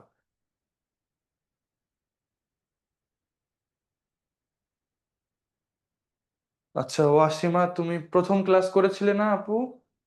মাইটোকন্ড্রিয়ার ডিএনএ গোলাকার কেন, মাইটোকন্ড্রিয়া কই থেকে তৈরি হয়েছে, এটা পড়েছিলাম আমরা। হ্যাঁ হ্যাঁ, এবার হয়েছে। যেমন আফ্রিদা বলেছে যে অক্সিজেন পায় না, এটিপি তৈরি হয় না। না। ঋষভ যে বলেছে আবার হৃৎপিণ্ডের কাজ বন্ধ হয়ে যায়, না। হৃৎপিণ্ডের কাজ বন্ধ হওয়ার কাজটা, মানে সমস্যাটা মেইন না। আমার শরীরে যদি অক্সিজেন ঢোকা বন্ধ হয়ে যায়, মুহূর্তের মধ্যে আমার এটিপি তৈরি বন্ধ হয়ে যাবে। আর এটিপি তৈরি বন্ধ হয়ে গেলে আমি আর কথা বলার সামর্থ্য পাবো না, শক্তি পাবো না। তোমার শরীর এক মুহূর্ত এটিপি ছাড়া চলবে না, এক মুহূর্ত। আমার যদি এখনই গলা চেপে ধরো, অক্সিজেন যাওয়া বন্ধ করে দেবে এবং এটিপি তৈরি হওয়া বন্ধ হবে। ফলে আমি 3-4 মিনিট এর মধ্যে মারা যাব। কারণ এটিপি ছাড়া আমরা 1 মিনিটও বাঁচতে পারি না। তাহলে আমাদের গলা চেপে ধরলে আমরা মারা যাই কেন? কারণ অক্সিজেন যেতে পারে না। কারণ অক্সিজেন ছাড়া আবার মাইটোকন্ড্রিয়া এটিপি তৈরি করতে পারে না। ঠিক আছে? না, রক্ত সরবরাহ বন্ধ হওয়ার ফলে আমরা মারা যাই না। মারা যাব এই কারণে, তাহলে কি বললাম, অক্সিজেন যদি শরীরে না ঢোকে, তাহলে এটিপি তৈরি হওয়া বন্ধ হয়ে যাবে। এটিপি তৈরি বন্ধ হলে কোন একটা নির্দিষ্ট অঙ্গ না, তোমার পুরা বডি কাজ করা বন্ধ করে দেবে। বুঝেছো সবাই? আচ্ছা, এরপরে আসো তাহলে ওই অক্সিজেনটাকে ধারণ করার জন্য মাইটোকন্ড্রিয়ার মধ্যে যে ছোট অংশটা থাকে, সেই অংশে, সেই অংশের নাম হলো অক্সিজোম। তাহলে তোমরা তোমরা তোমরা তোমরা বুঝতে পারতেছো না ভাইয়া, অক্সিজোম শব্দটার অর্থ কি দাঁড়াচ্ছে?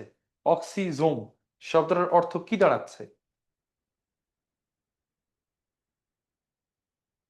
Oxygen plus জোম। তাহলে অক্সিজেন ধারণ করে যে দেহ, তাকে বলা হয় অক্সিজোম, তাই না? তো মাইটোকন্ড্রিয়ার ভেতরে অক্সিজোম থাকে, যে অক্সিজেন ধারণ করে এবং এটিপি তৈরিতে হেল্প করে, যদিও বা এখানে ওইভাবে লেখা নাই। ওকে, অনেকের কথা, এই অক্সিজোমটা আসলে অন্য কিছুই না। এটিপি সিনথেসিস নামের এনজাইমটাই অক্সিজোম হিসেবে কাজ করে, মানে যেখানে এটিপি তৈরি হয় সেটাই অক্সিজোম হিসেবে কাজ করে। ঠিক আছে, এরপরে আসো এটিপি সিনথেসিস ও ইটিসি। তো এই যে সুমাইয়া অনেকক্ষণ ধরে বলতেছো ভাই ইটিসি কি, ইটিসি কি। তো আমি তো জানি ইটিসি পরে আছে, তাই আমি তোমার প্রশ্ন উত্তর দিচ্ছিলাম না। কারণ আমরা তো ইটিসি আলোচনা করবোই। ঠিক আছে। আচ্ছা, তাহলে আসো এরপরে অক্সিজোম দেখলাম, মাইটোকন্ড্রিয়াতে অক্সিজোম থাকে। এরপর আসো এটিপি সিনথেসিস ও ইটিসি। এটিপি সিনথেসিস তো আগেই বললাম, এটা একটা এনজাইম। এই এনজাইমটা কি করে? এটিপি তৈরি করে। ওকে। আর ইটিসির পূর্ণরূপ কি তোমরা জানো? পড়েছো? ইটিসির পূর্ণরূপ কি? Electron transport chain. এটা কোষের ভেতরে জটিল একটা জিনিস। কোনো কিছুকে এটিপিতে রূপান্তর হওয়ার জন্য ইলেকট্রন ট্রান্সপোর্ট চেইনের মধ্য দিয়ে যেতে হবে। ইলেকট্রন ট্রান্সপোর্ট চেইনের, ইলেকট্রন ট্রান্সপোর্ট চেইনকে যদি একটা মেশিন চিন্তা করো, এই মেশিনের একটা ইনপুট আছে আর একটা আউটপুট আছে। ইনপুটে তুমি দিবা পুষ্টি এবং শক্তি, আউটপুটে ওটা এটিপি হিসেবে বের হয়ে আসবে। বুঝছো? তাহলে ইটিসি হচ্ছে কোষের মাইটোকন্ড্রিয়ার ভেতরে সেই জায়গা যেখানে শক্তি এবং পুষ্টি প্রবেশ করে এবং এটিপি রূপে বের হয়ে আসে। এটিপি মেকিং চেইন হচ্ছে ইলেকট্রন ট্রান্সপোর্ট চেইন। ঠিক আছে? আচ্ছা, সাজিদ বলছে ভাই অক্সিজমে কি কোনো এনজাইম থাকে নাকি অক্সিজমই একটা এনজাইম? সায়েন্টিস্টরা এ ব্যাপারে একমত হতে পারেনি। কেউ কেউ বলেছে ওইখানে এনজাইম থাকে, কেউ কেউ বলছে যে দূর ভাই কিসের এনজাইম থাকে, ওই জিনিসটাই এনজাইম, এটিপি সিনথেসিস জিনিসটাই অক্সিজম। তো আমরাও জাস্ট পড়ার জিনিস পড়লাম। ওকে, ইটিসি ইটিএস বোথ সেম জিনিস, হ্যাঁ একই জিনিস ভাই, ইলেকট্রন ট্রান্সপোর্ট চেইন অথবা ইলেকট্রন ট্রান্সপোর্ট সিস্টেম, একই কথা। আচ্ছা, এরপরে আসো বৃত্তাকার ডিএনএ ও রাইবোজোম। তো আমরা তো জানি যে মাইটোকন্ড্রিয়া অ্যাকচুয়ালি অনেক আগে ব্যাকটেরিয়া ছিল, সাধারণ একটা ব্যাকটেরিয়া, বায়োবিও ব্যাকটেরিয়া নাম ছিল, এবং ওই ব্যাকটেরিয়ারা অক্সিজেনের উপস্থিতিতে এটিপি তৈরি করতে পারতো। তো মাইটোকন্ড্রিয়া ওই বায়োবিও ব্যাকটেরিয়া পরবর্তীতে রূপান্তরিত হয়ে মাইটোকন্ড্রিয়া তৈরি করেছে, কিন্তু তার আদিকোষের বৈশিষ্ট্য এখনো রয়ে গেছে, যেমন ওই যে বৃত্তাকার ডিএনএ, হ্যাঁ, আর রাইবোজোম সেটা 70S রাইবোজোম, এটা ওর আদিকোষীয় বৈশিষ্ট্য, কারণ মাইটোকন্ড্রিয়া আগে ছিল আদিকোষ, এখনো সেই স্মৃতি সে নিয়ে বেড়াচ্ছে। ঠিক আছে, আর এই যে দেখো ডিএনএ না থাকলে মাইটোকন্ড্রিয়ার পক্ষে কোষীয় শ্বসন সম্পন্ন করা সম্ভব হতো না, তার মানে ওই ডিএনএ ছাড়া সে কাজই করতে পারতো না। যদি ভেতরের কথা বলি, ডিএনএ থেকে আরএনএ তৈরি হয়, আরএনএ থেকে প্রোটিন তৈরি হয়, আর সেই প্রোটিন দিয়ে এনজাইম তৈরি হয়, সেই এনজাইমটাই হচ্ছে এটিপি সিনথেসিস। তাহলে সিম্পল কথা, ডিএনএ না থাকলে এটিপি সিনথেসিস এনজাইমটা থাকতো না, আর না থাকলে এটিপিও তৈরি হতো না। তাই এটিপি তৈরির জন্য মূল ক্রেডিট দিতে হবে এই ডিএনএ কে। ঠিক আছে, আচ্ছা এন্ডোসিম্বায়োসিস, তোমরা আমাকে বলবা এটা তোমরা বোঝো কি বোঝো না, বলো। এন্ডোসিম্বায়োসিস।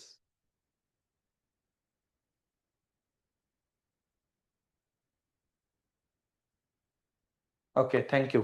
তাহলে এন্ডোসিম্বায়োসিস প্রক্রিয়ায় দুটো অঙ্গাণু তৈরি হয়েছিল, তাই না? মাইটোকন্ড্রিয়া আর ক্লোরোপ্লাস্ট। তো এখানে যেহেতু আমরা মাইটোকন্ড্রিয়া পড়ছি, তাই এখানে এন্ডোসিম্বায়োসিস কথাটা লেখা আছে। ওকে, এরপর আসো রাসায়নিক গঠন। তো মাইটোকন্ড্রিয়ার রাসায়নিক গঠন অতটা ইম্পর্টেন্ট না, বিভিন্ন উপাদানই থাকে ওর মধ্যে। হ্যাঁ, তো আমরা যেটা পড়বো পরীক্ষার জন্য সেটা হচ্ছে মাইটোকন্ড্রিয়াতে প্রায় 100 ধরনের এনজাইম এবং কোএনজাইম রয়েছে। কোএনজাইম জিনিসটাকে এটা তোমরা তৃতীয় অধ্যায়ে পাবা ভাইয়া, তাই আমি এখানে আলোচনা করছি না। হ্যাঁ, পরবর্তীতে আমরা যেহেতু ভাইয়া প্রথম অধ্যায় পড়ছি, প্রথম অধ্যায়ে এমন অনেক শব্দ আছে যেগুলো ভবিষ্যতে তোমরা শিখবা, তো ওগুলা এখন আলোচনা করতে গেলে ক্লাস লেন্দি হয়ে যাবে, মূল এগুলাই পড়ার সুযোগ পাওয়া যাবে না, তাই ওগুলা রেখে দিচ্ছি ভবিষ্যতের জন্য। ওকে, তাহলে 100 প্রকার এনজাইম এবং কোএনজাইম রয়েছে। এরপরে আসো মাইটোকন্ড্রিয়ার ভেতরের যে আবরণী অন্তঃঝিল্লি, এখানে কার্ডিওলিপিড নামের একটা বিশেষ ফসফোলিপিড পাওয়া যায়। এটা শরীরের একটা অত্যন্ত গুরুত্বপূর্ণ ফসফোলিপিড, তাই এটার নাম পরীক্ষায় আসার মতো, তোমরা ভালো করে মনে রাখবা। ওকে, তাহলে কার্ডিওলিপিনের নাম কার্ডিওলিপিন কারণ এটা প্রথম পাওয়া গিয়েছিল কার্ডিয়াক পেশিতে, কার্ডিয়াক মাসেলে, আমাদের হৃৎপিণ্ডের পেশিতে প্রথম পাওয়া গিয়েছিল, এই জন্য ওটার নাম কার্ডিওলিপিন দেওয়া হয়েছে। এবং মাইটোকন্ড্রিয়ার অন্তঃঝিল্লিতে এই বিশেষ কার্ডিওলিপিন উপাদানটা বেশি পাওয়া যায়।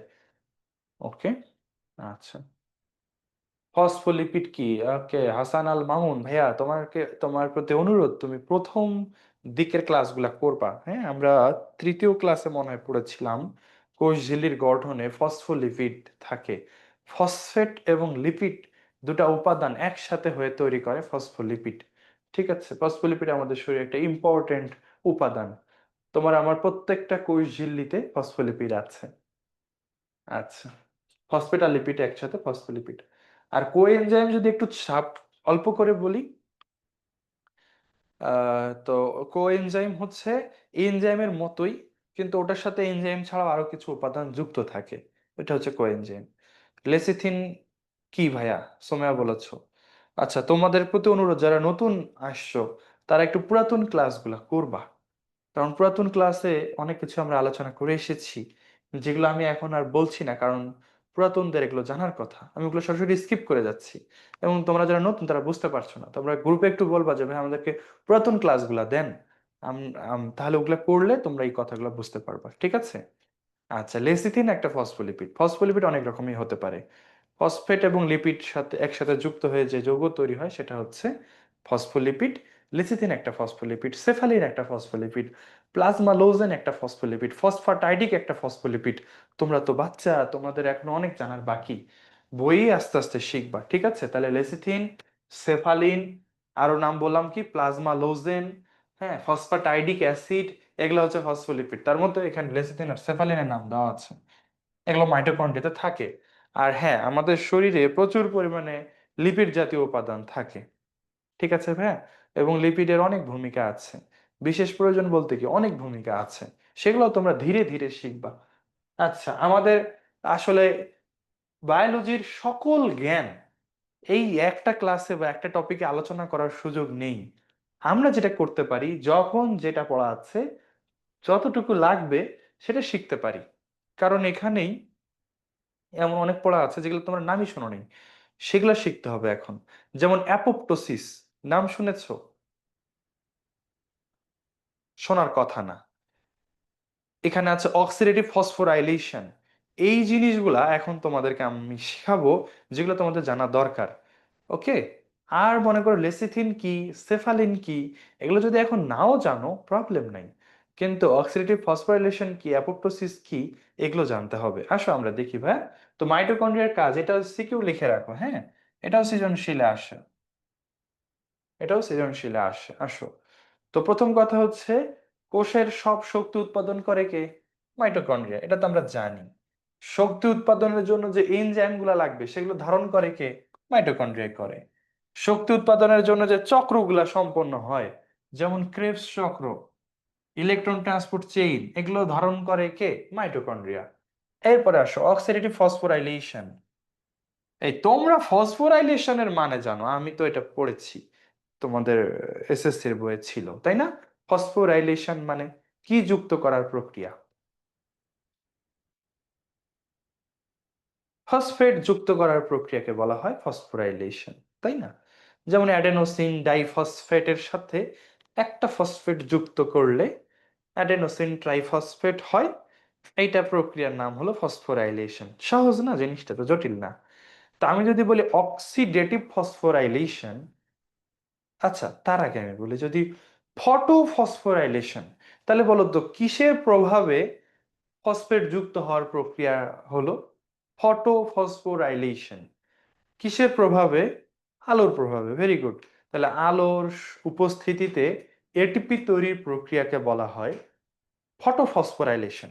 তাহলে এবার বলো তো, অক্সিডেটিভ ফসফোরাইলেশন মানে কিসের উপস্থিতিতে এটিপি তৈরির প্রক্রিয়া? পারবা নিশ্চয়ই। Very good, oxygen. দেখছো তোমরা কত ব্রিলিয়ান্ট! সেই, আমরা তো আগামী দিন মনে হচ্ছে আমেরিকা হয়ে যাব, কারণ এরকম আস্ত একটা করে এডুকেশন আমার ক্লাস করতেছে। হ্যাঁ, তাহলে অক্সিডেটিভ ফসফোরাইলেশন কোথায় হবে? বুঝতে পারতেছো তো? অক্সিজেনের উপস্থিতিতে এটিপি তৈরি করে কে? মাইটোকন্ড্রিয়া, তাই না? ওকে। তাহলে এই যে কাজগুলো, ক্রেবস চক্র, ইলেকট্রন ট্রান্সপোর্ট, অক্সিডেটিভ ফসফোরাইলেশন, এগুলো মাইটোকন্ড্রিয়াতে হয়। আর ফটোফসফোরাইলেশন ক্লোরোপ্লাস্টে হয়, আমরা একটু পরে পড়বো ওটা। এরপরে আসো, ডিএনএ আরএনএ তৈরি করাতে এদের ভূমিকা আছে। এখানে একটা ইম্পর্টেন্ট কথা দেখো, এই তোমাদেরকে যদি বলি আচ্ছা আগে কঠিনটা ধরি, তোমাদের যতটুকু পড়ানো হয়েছে গত ক্লাসে, সেখান থেকে বলো স্নেহ বিপাক করে কে? দেখি পারো কিনা। এইটা পারলে বুঝবো যে তোমরা সুপার সুপার সুপার ব্রিলিয়ান্ট, যদিও বা সব মুখস্থ জিনিস। স্নেহ বিপাক করে কে? গত ক্লাসের একটা পড়া। গলগি বডি না। কোন অঙ্গাণু? অঙ্গাণু, কোন অঙ্গাণু স্নেহ বিপাক করে? রাইবোজোম। ঠিক আছে, আর একটু সহজ ধরি, প্রোটিন তৈরি করে কোন অঙ্গাণু?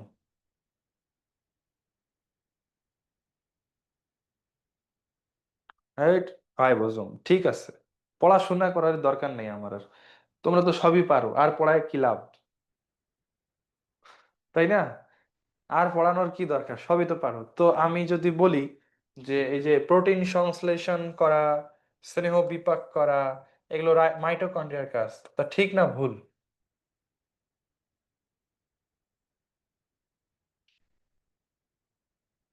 বলো। এই যে লেখা আছে প্রোটিন সংশ্লেষ, স্নেহ বিপাক, এগুলো কার কাজ? মাইটোকন্ড্রিয়ার কাজ নাকি রাইবোজোমের কাজ? আংশিক ঠিক, তাই না? আচ্ছা, এখানে একটা কথা আছে দেখো, সাহায্য করা। অ্যাকচুয়ালি প্রোটিন তৈরি করে রাইবোজোম, স্নেহ বিপাক করে রাইবোজোম, কিন্তু সেই কাজে তাকে হেল্প করে কে? রাইবোজোম কি একা একা প্রোটিন তৈরি করতে পারবে? প্রোটিন তৈরি করতে এটিপি লাগবে না? এটিপি কই পাবে? এটিপি তো মাইটোকন্ড্রিয়ার কাছেই পাবে। তাই খেয়াল করে দেখবেন এই লেখা সাহায্য করা। তাহলে প্রশ্ন যদি এরকম আসে, প্রোটিন তৈরি এবং স্নেহ বিপাক হয় কোন অঙ্গাণুতে, উত্তর কি হবে? রাইবোজোম। কিন্তু যদি আমি শুধু একটা সেন্টেন্সের সামান্যটা চেঞ্জ করে দিই, যে প্রোটিন তৈরি ও স্নেহ বিপাকে সাহায্য করে কে, উত্তর চেঞ্জ হয়ে যাবে মাইটোকন্ড্রিয়া। মনে থাকবে? আচ্ছা, এরপরে আসো, শুক্রাণু ডিম্বাণু তৈরিতে ভূমিকা রাখে, হ্যাঁ, একটা আয়নের ঘনত্ব নিয়ন্ত্রণ করে। দেখো ভাই, এখানে যদি অনেক কয়টা আয়নের কথা দেওয়া থাকতো, যে ক্যালসিয়াম, পটাশিয়াম, আয়রন, ম্যাঙ্গানিজ, এসব আয়নের ঘনত্ব নিয়ন্ত্রণ করে মাইটোকন্ড্রিয়া, তাহলে আমি ওটা পড়াইতামই না, ওই অপশনই বাদ দিতাম, ওটা না পড়লেও চলবে। কিন্তু এখানে যেহেতু একটা অঙ্গাণুর কথা বলছে, একটা আয়নের কথা বলছে, একটা জিনিস যখন করে, তখন সেটা একটা ইম্পর্টেন্ট ব্যাপার। তো মাইটোকন্ড্রিয়া কোন আয়নের ঘনত্ব রক্ষা করে? ক্যালসিয়াম আয়ন, মনে রাখবা। ওকে, একটা আয়ন। কোষের পূর্ব নির্ধারিত মৃত্যুকে বলে অ্যাপোপ্টোসিস, মনে রাখবা। আমাদের শরীরে প্রতিদিন কোটি কোটি কোষ মারা যায়। কোটি কোটি কোষ যেমন তৈরিও হয়, কোটি কোটি কোষ এরকম মরেও যায়। মরে যাওয়াটাই দরকার। কাজ শেষে মরে না গেলে করবেটা কি? পৃথিবীতে মানুষ যেমন আসে, মানুষ চলেও যায়। তোমরা ভাবো, তোমরা বলো তো, পৃথিবীতে মানুষ আসে কিন্তু আর কোনোদিনও ফেরত যায় না, বৃদ্ধ হয়ে গেছে, বৃদ্ধ হয়ে বাসায় পড়ে আছে সারা জীবন, এটা কি ভালো হতো? যে আর কাজ করতে পারে না, এই জীবনটা তার জন্য অসহ্যকর, তাই না? উঠতে পারে না, চলতে পারে না, শুধু শুয়ে থাকে কিন্তু বেঁচে আছে, ভালো হতো না, তাই না? হ্যাঁ। তাহলে কাজ শেষে মৃত্যুটাই স্বাভাবিক, এটাই হওয়া উচিত। তো আমাদের শরীরে যে কোষগুলা কাজ শেষ করেছে, আর কাজ করতে পারছে না, তাদেরকে কি আর বাঁচায় রেখে লাভ আছে? তাই না? লাভ নেই, মেরে ফেলো। তো খুব বডি ওদেরকে মৃত্যু সম্পাদন করায় দেয়, যে তোমরা মরে যাও তখন মাইটোকন্ড্রিয়া ওইসব অং মানে কোষের মাইটোকন্ড্রিয়া কাজ করা বন্ধ করে দেয়, এটিপি তৈরি করা বন্ধ করে দেয়, এবং কোষগুলা মারা যায়। এই ব্যাপারটাকে বলা হয় অ্যাপোপ্টোসিস। কোষের পূর্ব নির্ধারিত মৃত্যুকে বলা হয় অ্যাপোপ্টোসিস। আর যদি কোনো কারণে অ্যাক্সিডেন্টালি কোষ মরে যায়, যেমন মনে করো যে আহ, তোমার একটা জায়গায় কেটে গেল, স্কিন এমন ভাবে কেটে গেল, তারপরে কালো হয়ে যায় না, এর মানে হচ্ছে কোষগুলা মারা গেছে। ওটাকে বলে নেক্রোসিস। এটা তোমরা সেকেন্ড চ্যাপ্টারে পাবা, নেক্রোসিস। কোষ মরে যাওয়াকে বলা হয়, মানে অ্যাক্সিডেন্টালি অথবা পুষ্টির অভাবে কোষ মরে যাওয়াকে বলা হয় নেক্রোসিস। ওকে। আর কি বলে, পূর্ব নির্ধারিত মৃত্যুকে বলে অ্যাপোপ্টোসিস। তো পূর্ব নির্ধারিত মৃত্যু হয় কিভাবে? মাইটোকন্ড্রিয়ার সাহায্যে। আচ্ছা, বাকি কাজ অতটা ইম্পর্টেন্ট না। তাহলে মাইটোকন্ড্রিয়ার কাজ কিন্তু সিকিউতে আসে। আমরা মোস্ট ইম্পর্টেন্টলি যেগুলো অবশ্যই উল্লেখ করব: শক্তি উৎপাদন করে, শক্তি উৎপাদনটাকে নিয়ন্ত্রণ করে, শক্তি উৎপাদনের এনজাইম গুলাকে ধারণ করে, কোএনজাইম গুলাকে ধারণ করে, শক্তি উৎপাদনের যে চক্রগুলা, ক্রেবস চক্র, electron transport chain, oxidative phosphorylation, এগুলো মাইটোকন্ড্রিয়াতে হয়। মাইটোকন্ড্রিয়া ক্যালসিয়াম আয়নের ঘনত্ব নিয়ন্ত্রণ করে, শুক্রাণু তৈরি, ডিম্বাণু তৈরিতে অংশগ্রহণ করে, প্রোটিন তৈরি এবং স্নেহ বিপাকে সাহায্য করে, অ্যাপোপ্টোসিস প্রক্রিয়া কোষের মৃত্যুতে সাহায্য করে। ঠিক আছে।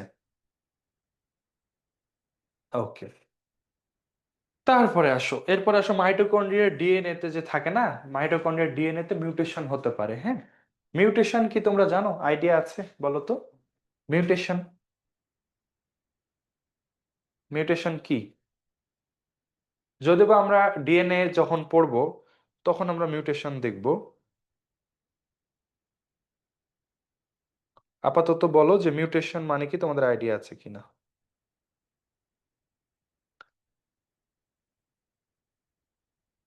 হ্যাঁ, পরিবর্তন, গুড, এই তো তোমরা ভালো জানো। তো ডিএনএ এর যে সিকোয়েন্স, ডিএনএ এর সিকোয়েন্স যদি পরিবর্তন হয়ে যায়, পার্মানেন্টলি পরিবর্তন হয়ে যায়, তাহলে সেই ব্যাপারটাকে বলা হয় মিউটেশন। মিউটেশন হলে ক্যান্সার হতে পারে, হতে পারে আর কি। তো আমরা দেখবো মিউটেশন কিভাবে হয় অন্য ক্লাসগুলোতে, পরের ক্লাসগুলোতে ডিএনএ পড়ার সময়। তো মাইটোকন্ড্রিয়ার ডিএনএ তে মিউটেশন ঘটলে ঘটলে কিছু অসুখ হতে পারে, যেমন পার্কিনসন একটা অসুখ, অ্যালঝেইমার একটা অসুখ, টাইপ 1 ডায়াবেটিস একটা অসুখ। তো এটা মাইটোকন্ড্রিয়ার ডিএনএ মিউটেশনের কারণে এই তিনটা অসুখ হয়। এগুলোকে মাইটোকন্ড্রিয়াল ডিসঅর্ডার বলা হয়। তো মাইটোকন্ড্রিয়াল ডিসঅর্ডারের তিনটা উদাহরণ দেওয়া আছে, তোমাদেরকে একটু মুখস্থ করতে হবে কারণ এমসিকিউতে এগুলো আসে। ঠিক আছে, এখন পার্কিনসন কি তোমরা মনে 9-10-এ পড়েছো না? ওই যে বৃদ্ধ মানুষের হাত কাঁপে দেখবা, লাঠি ধরছে বা গ্লাসে পানি খাচ্ছে দেখবা হাত কাঁপতেছে অনেক, এটা হচ্ছে পার্কিনসন অসুখ। অ্যালঝেইমার মানে হচ্ছে স্মৃতি ক্ষয়ে যাওয়া, ব্রেইনের কিছু অংশ ক্ষয়প্রাপ্ত হয়, নষ্ট হয়ে যায়, এটাকে বলা হচ্ছে অ্যালঝেইমার ডিজিজ। এটাতে আমাদের মাথার খানিকটা অংশ নষ্ট হয়ে যাওয়ার কারণে স্মৃতিশক্তি লোপ পায় বলা যেতে পারে, মেমোরি লস হয়। আর টাইপ 1 ডায়াবেটিস, তোমরা ডায়াবেটিস জান জানবা সামনে আরো। টাইপ 1 টাইপ 2 দুই রকমের ডায়াবেটিস হয়। একটা হচ্ছে যদি হয় না যে বাবা মায়ের ডায়াবেটিস আছে, তাহলে তুমি ধরে রাখো তোমারও ডায়াবেটিস হবে, এই ডায়াবেটিসটাকে বলা হয় টাইপ 1, যেটা জেনেটিক্যালি আসে। আর টাইপ 2 হচ্ছে অনেক বেশি মোটা হয়ে গেলে একটা ডায়াবেটিস হয়, অনেক বেশি মোটা হয়ে গেলে যে ডায়াবেটিস, এটাকে বলে টাইপ 2 ডায়াবেটিস। ওকে, এরপর আসো এন্ডোসিম্বায়ন্ট। এন্ডোসিম্বায়ন্ট আমরা আগেই পড়েছি। ওকে, তো এরপরে মাইটোকন্ড্রিয়ার বাইরের গঠন আর অন্তর্গঠনের মধ্যে কাজের সম্পর্কটা কিচ্ছু না। বাইরের গঠনের কাজ হচ্ছে রক্ষণাত্মক ভূমিকা পালন করা। মাইটোকন্ড্রিয়ার বাইরের যে লেয়ারটা, সেটা ভেতরের লেয়ারকে প্রোটেক্ট করে বা ভেতরের স্ট্রাকচারগুলোকে প্রোটেক্ট করে। তো বাইরের আবরণের কাজই এইটা সবসময়। ঠিক আছে, যে ভেতরের মেমব্রেনকে রক্ষা করে। আর ভেতরের মেমব্রেনটার কাজ কি, সেটা হচ্ছে কর্মধায়ক বলে।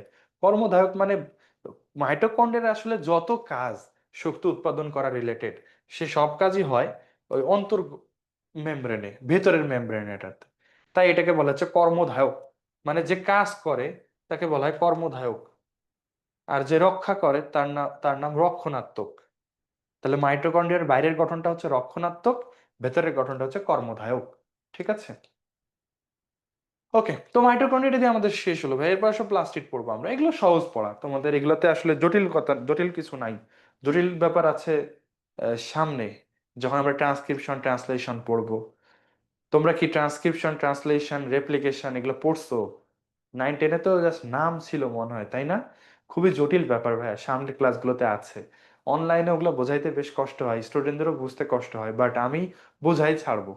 ঠিক আছে, ইনশাআল্লাহ। তোমরা এটা শিখবা কিভাবে ট্রান্সক্রিপশন হয়, কিভাবে ট্রান্সলেশন হয়, কিভাবে ডিএনএ থেকে ডিএনএ তৈরি হয়, কিভাবে ডিএনএ থেকে আরএনএ তৈরি হয়, কিভাবে প্রোটিন তৈরি হয়। ঠিক আছে, কিভাবে হয় ব্যাপারগুলো অনেক জটিল। কেন হয় এটাও বোঝানো যায়, যে কেন, এই জন্য। কিন্তু কিভাবে হয়, তাহলে তোমাকে ধাপে ধাপে বোঝাইতে হবে যে কিভাবে হলো, শুরু হলো কিভাবে, কন্টিনিউ হলো কিভাবে, শেষ হলো কিভাবে, বেশ জটিল। এই অধ্যায় থেকে এইচএসসি পরীক্ষায় একটা প্রশ্ন হবেই মাস্ট। 12টা অধ্যায়ের মধ্যে এই অধ্যায় থেকে প্রশ্ন আসে নাই এমন কোনো দিন হয় নাই। হয় প্রশ্ন আসবে ডিএনএ আরএনএ থেকে, নয়তো আসবে মাইটোকন্ড্রিয়া প্লাস্টিড থেকে, নয়তো কোষ প্রাচীর কোষঝিল্লি থেকে, নয়তো রেপ্লিকেশন ট্রান্সক্রিপশন থেকে। এই 4টা টপিক থেকে প্রশ্ন আসে এই চ্যাপ্টারের। আবার বলবো, কোষ প্রাচীর কোষঝিল্লি যেটা অলরেডি আমরা পড়ে ফেলছি, একটা সৃজনশীলের পড়া আমরা পড়ে ফেলছি। আজকে পড়তেছি মাইটোকন্ড্রিয়া ক্লোরোপ্লাস্ট, 2টা সৃজনশীলের পড়া পড়ে ফেললাম। আরেক ক্লাস পরে পড়বো ডিএনএ আরএনএ, ওইটা আরেকটা সৃজনশীলের পড়া। তার আরেক ক্লাস পরে পড়বো রেপ্লিকেশন ট্রান্সক্রিপশন, ওইটা আরেকটা সৃজনশীলের পড়া। এই 4টা টপিক থেকে অলওয়েজ প্রশ্ন আসে। ঠিক আছে, আচ্ছা আসো প্লাস্টিড আসি। প্লাস্টিড তোমরা জানো কোষের ভেতরের যে অঙ্গাণু খাবার তৈরি করে, তাই না? ওটাকে ক্লোরোপ্লাস্ট বলে। তো এটাই এক ধরনের প্লাস্টিড আর কি। তো এখানে একটা কথা হচ্ছে, প্রথমে দেখো সাইটোপ্লাজমের সর্ববৃহৎ অঙ্গাণুর নাম হচ্ছে প্লাস্টিড। কিন্তু যদি আমি বলি কোষের বৃহত্তম অঙ্গাণু, তাহলে কি বলবা? উত্তর কি একই থাকবে নাকি চেঞ্জ হবে?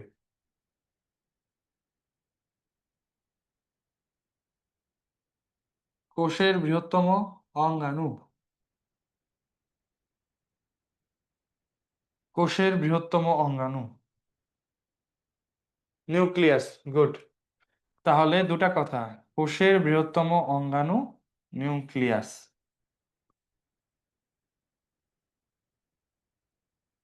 কোষের বৃহত্তম অঙ্গাণু হচ্ছে নিউক্লিয়াস। তাহলে দেখো ভাইয়া, সাইটোপ্লাজমের বৃহত্তম অঙ্গাণু বললে নিউক্লিয়াস আসতেছে না, কারণ সাইটোপ্লাজমের ভেতরে তো নিউক্লিয়াস থাকে না। সাইটোপ্লাজম আলাদা জিনিস, নিউক্লিয়াস আলাদা জিনিস। কিন্তু যদি কোষের কথা বলি, তাহলে সেক্ষেত্রে নিউক্লিয়াস সবচেয়ে বড়। ওকে। এইসব বলছে ভাই ছোট কোনটা, এমন কোনো কথা নাই, কারণ অনেক অঙ্গাণু ছোট ছোট হয়। কোনো একজনকে সবচেয়ে ছোট বলার সুযোগ নেই, ওরকম কোনো পড়াও নাই তোমাদের, হ্যাঁ। ভাইয়া বইয়ে ম্যাট 17-18 মানে মেডিকেল অ্যাডমিশন টেস্টে 17-18 সালে এই প্রশ্নটা আসছিল। সাইটোপ্লাজমের সর্ববৃহৎ অঙ্গাণুর নাম কোনটি? প্লাস্টিড। তো তোমাদের পড়তে যেন সুবিধা হয়, এই জন্য আমরা ওটাকে এই যে সবুজ কালার মার্কার দিয়ে মার্ক করে দিয়েছি, আর সাল লিখে দিয়েছি। পড়ার সময় স্টুডেন্টরা বুঝতে পারে যে এগুলো বেশি ইম্পর্টেন্ট, এগুলা জায়গা থেকে প্রশ্ন আসছে, এরকমই আবারও আসবে। আচ্ছা, মাইটোকন্ড্রিয়া আর প্লাস্টিড তো সেম সাইজ লাগে, হুমায়রা বলেছো। তা তোমাদের বইয়ে যে ছবি দেওয়া আছে, তোমাদের কি মনে হয় আসলে ক্লোরোপ্লাস্ট এই সাইজের?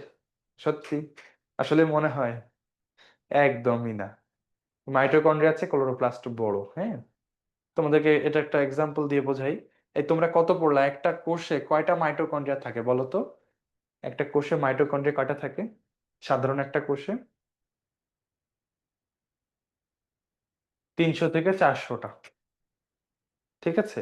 আর এখানে দেখো একটা কোষে ক্লোরোপ্লাস্ট থাকে কয়টা? 10 থেকে 40টা। তোমাদের কি মনে হয় সেম সাইজ? ক্লোরোপ্লাস্ট অনেক বড়, যার কারণে 300টা ক্লোরোপ্লাস্ট থাকার জায়গা কোষের মধ্যে হবেও না।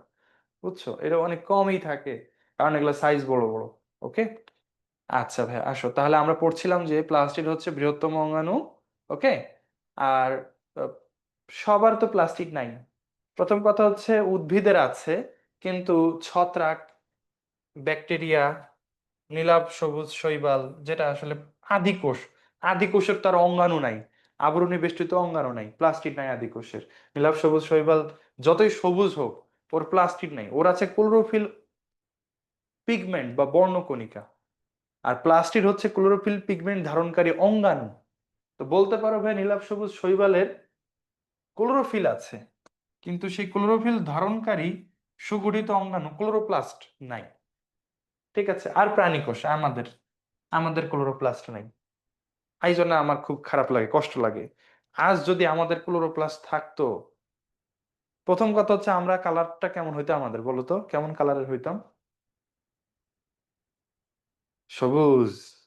কেউ একটু বেশি সবুজ, কেউ একটু হালকা সবুজ, তাই না? তোমরা কেমন পছন্দ করতা, বেশি সবুজ মানুষকে পছন্দ করতা নাকি হালকা সবুজ মানুষকে পছন্দ করতা? তখন এটা নিয়ে আবার মানুষের আহ প্রতিযোগিতা চলতো, কি মাখলে বেশি সবুজ হওয়া যাবে। তাই না? আচ্ছা। হ্যাঁ, সবাই বলতো যে আমাদের তৈরি এই ক্লোরোফিল খাইলে আপনি আরো বেশি সবুজ হবেন। তখন ওইটা কেনার হিড়িক পড়ে যেত, এইরকম হয়ে যেত হয়তোবা। আর যেটা সবচেয়ে উপকার হইতো, সেটা হচ্ছে আমাদের খাবার আমরা নিজে তৈরি করতে পারতাম। সকালবেলা ঘুম থেকে উঠে রোদে যে একটু বসে থাকতাম এভাবে, 5-10 মিনিট, আধা ঘন্টা, তারপরে খাবার তৈরি হয়ে যেত, এসে আবার ঘুমায় পড়তাম। কারণ আমরা সূর্যের আলোর উপস্থিতিতে তখন খাবার তৈরি করতে পারতাম। সেই হইতো না ব্যাপারটা? চান্সটা মিস হয়ে গেছে, বুঝছো? গাছ হইলে মানে ব্যাপারটা, আমি যদি গাছ হতাম কতই না ভালো হতো। আচ্ছা। আর একটা জিনিস কি জানো, যদি নিজের খাবার নিজে তৈরি করতে পারতাম, তাহলে কি তোমরা পড়াশোনা করতে আসতা নাকি আমি পড়াইতে আসতাম? কেউ কিচ্ছু করতো না, সবাই খালি ঘুমাইতো। তাই না? আচ্ছা, মনে করো একটা জেলে কেন মাছ ধরবে? ও তো রোদে দাঁড়াইলেই ওর খাবার তৈরি হয়ে যায়। ওকে। তো আমরা মাছ খাওয়ার সুযোগ পাইতাম না। আবার মনে করো একটা রাজমিস্ত্রি কেন বাড়ি বানাবে? ওর কি টাকা পয়সার দরকার আছে? নাই তো। কারণ ও তো নিজের খাবার নিজে তৈরি করতে পারে। আবার মনে করো মার্ক জাকারবার্গ ফেসবুক কেন বানাবে? তখন তাহলে ফেসবুকও থাকতো না, ইন্টারনেটও থাকতো না, কেউ কিছুই করতো না। ইঞ্জিনিয়াররা কেন ইঞ্জিনিয়ারিং পড়বে? ডাক্তাররা কেন ডাক্তারি পড়বে? পৃথিবী অচল হয়ে যেত। খাইছে রে। দেখছো তাহলে কেন আমাদেরকে আল্লাহ তাআলা নিজের খাবার নিজে তৈরি করার সুযোগ দেয় নাই? কারণ নিজের খাবার নিজে তৈরি করতে পারলে আমরা কিচ্ছু করতাম না, শুধু ওই রোদে যায় বসে থাকতাম। তো বিপদ হয়ে যেত, বাড়ি ঘর থাকতো না, কাপড় চোপড় থাকতো না, কিচ্ছু থাকতো না। সবাই গাছের নিচে শুয়ে থাকতো। দেখছো, শুধুমাত্র পেট চালাইতে হয় এই জন্য মানুষ কত কিছু করতেছে, আর একটু আরামায়েশের জন্য, তাই না? আচ্ছা, ঠিক আছে। তো আমরা যাই প্লাস্টিডের প্রকার ভেদে যাই। প্লাস্টিড প্রথমত দুই প্রকার, একটা বর্ণযুক্ত আর একটা হচ্ছে বর্ণহীন। বর্ণহীন যেগুলা সেটাতে আগে আসি। বর্ণহীন গুলাকে বলে লিউকোপ্লাস্ট। লিউকো মানে সাদা। আচ্ছা, রুবায়েত বলেছো ভাইয়া থাইলাকয়েড কি? ভাই সামনে আছে, থাইলাকয়েড পরে পড়বো আমরা, হ্যাঁ, ওর গঠনে পড়বো, ওয়েট করো। তো প্রথমে দেখো লিউকোপ্লাস্ট মানে বর্ণহীন প্লাস্টিড, লিউকো মানে সাদা, মনে রাখবা। তো এই বর্ণহীন বা সাদা প্লাস্টিড তিন রকমের হয়: অ্যামাইলোপ্লাস্ট, অ্যালিউরোপ্লাস্ট, ইলায়োপ্লাস্ট। এই তিনটা নাম একটু মুখস্থ করতে হবে। অ্যামাইলোপ্লাস্ট এরা শ্বেতসার সঞ্চয়কারী প্লাস্টিড, শ্বেতসার বা স্টার্চ জমা করে। অ্যালিউরোপ্লাস্ট প্রোটিন সঞ্চয়কারী প্লাস্টিড, এই আর ইলায়োপ্লাস্ট স্নেহ সঞ্চয়কারী প্লাস্টিড। এই বর্ণহীন বা লিউকোপ্লাস্ট যারা, ওরা খাবার তৈরি করতে পারে না। খাবার যখন তৈরি করতে পারে না তখন কিছু করতে, অন্য কিছু তো করা উচিত। ওরা যেটা করে ওরা হচ্ছে খাবার জমা করে ভাইয়া ভবিষ্যতের জন্য। তো আমাদের বলো আর উদ্ভিদের বলো, তিন ধরনের খাবারটাই প্রধান: শর্করা, আমিষ, স্নেহ, অর্থাৎ carbohydrate, protein and lipid.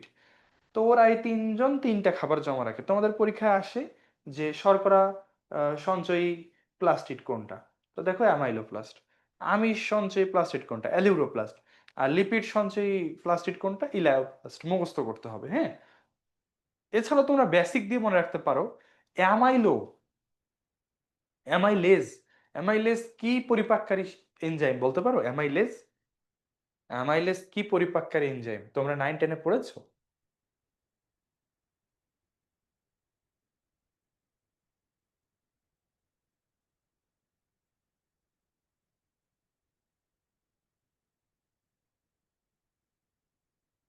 Amylase হচ্ছে শর্করা পরিপাকের এনজাইম। গুড। তাহলে এই যে অ্যামাইলো কথাটা এখানে আছে না, তাহলে অ্যামাইলো প্লাস এটা শর্করা সঞ্চয়কারী লিউকোপ্লাস্ট।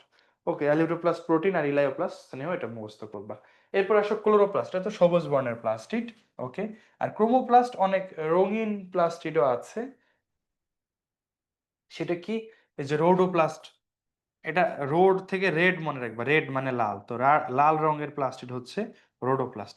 ফিও মানে বাদামি, এটা একটু মুখস্থ করতে হবে, অন্যগুলো একটু বোঝাই দিচ্ছি। ক্যারোটিনোপ্লাস্ট, এই ক্যারোট এর কালার কেমন বলো তো? ক্যারোট থেকে ক্যারোটিন আসছে। ক্যারোট কমলা, হ্যাঁ। গাজর, তাই না? গাজরের রং কমলা, তো মনে রাখবা ক্যারোটিনোপ্লাস্ট হচ্ছে কমলা। জ্যান্থোফিল একটা হলুদ রঙের পিগমেন্ট, তো জ্যান্থোফিল যেখানে থাকে জ্যান্থোপ্লাস্টের মধ্যে, ওইটা হচ্ছে হলুদ। আর ফিওটা মুখস্থ করবা। ঠিক আছে, তাহলে এই দিয়ে আমাদের প্লাস্টিডের প্রকারভেদও হলো। আসো আমরা একটু ওদের বর্ণনাতে যাই। প্রথমে হচ্ছে লিউকোপ্লাস্ট, এরা বর্ণহীন আমরা বলতেছিলাম, হ্যাঁ। এরা থাকে কোথায়? মূল ভূনিম্নস্থ কাণ্ড, অর্থাৎ মাটির নিচের যে অংশগুলা, যেখানে সূর্যের আলো পৌঁছায় না, তারা আসলে লিউকোপ্লাস্ট, তারা আসলে বর্ণহীন প্লাস্টিড। এদের তো ওই যে তিনটা প্রকার যেটা আমরা বললাম, amyloplast, elaioplast, aleuroplast. Amyloplast starch বা শ্বেতসার জাতীয় খাবার জমা করে, ইলায়োপ্লাস্ট তেল বা চর্বি জাতীয় খাবার জমা করে, আর অ্যালিউরোপ্লাস্ট প্রোটিন জমা করে। এটা একবার অ্যাডমিশনে আসছে 16-17 সালে। ঠিক আছে, এই 16-17 সালেই আমি পরীক্ষা দিয়েছিলাম মেডিকেল অ্যাডমিশনে। ওই পরীক্ষা দিয়ে আমি মেডিকেলে চান্স পেয়েছিলাম। 16-17 সাল, আজকে হচ্ছে 25 সাল, প্রায় 9 বছর আগের ঘটনা। ঠিক আছে, ওকে। 16-17 সাল ছিল আমার সাল। আচ্ছা, এরপর আসো ক্রোমোপ্লাস্ট, রঙিন প্লাস্টিড। তো যেগুলো হচ্ছে উদ্ভিদের রঙিন অংশ, ফুল, ফল, এগুলো অনেক সময় রঙিন হয় না, ওগুলাতে আসলে ক্রোমোপ্লাস্ট থাকে। ওর হচ্ছে রঙিন প্লাস্টিড। ওকে। তো ক্রোমোপ্লাস্টে অনেক কালারই থাকে, তার মধ্যে একটা হচ্ছে ক্যারোটিন, যেটা আমি বললাম কমলা হলুদ, সরি কমলা লাল, হলুদ না, হলুদ তো জ্যান্থোফিল, কমলা লাল। আর জ্যান্থোফিল এটা হচ্ছে হলুদ। তো এই দুটা পিগমেন্টের নাম তোমরা মনে রাখবা। ক্যারোটিন পিগমেন্ট কেমন? কমলা। আর জ্যান্থোফিল পিগমেন্টটা কেমন? হলুদ। এগুলো বেশি থাকে মূলত। কোন কলেজ থেকে? আমার কলেজ ছিল রংপুর ক্যান্ট পাবলিক। তোমরা কেউ আছো রংপুর ক্যান্ট পাবলিকের? আমি রংপুর ক্যাম্প পাবলিকের 34তম ব্যাচ। আচ্ছা, এরপরে আসো, এই রঙিন অংশগুলা কোথায় থাকে? ফুলের পাপড়ি, এগুলো তো তোমাদের জানা জিনিস। রঙিন ফল, বীজ, গাজরের মূল। আচ্ছা, একটু আগে আমরা পড়লাম মূলের মধ্যে কোন প্লাস্টিড থাকে বলো তো তোমরা? তোমাদেরকে যদি বলা হয় মূলের মধ্যে কোন প্লাস্টিড উপস্থিত, উত্তর কি দিবা?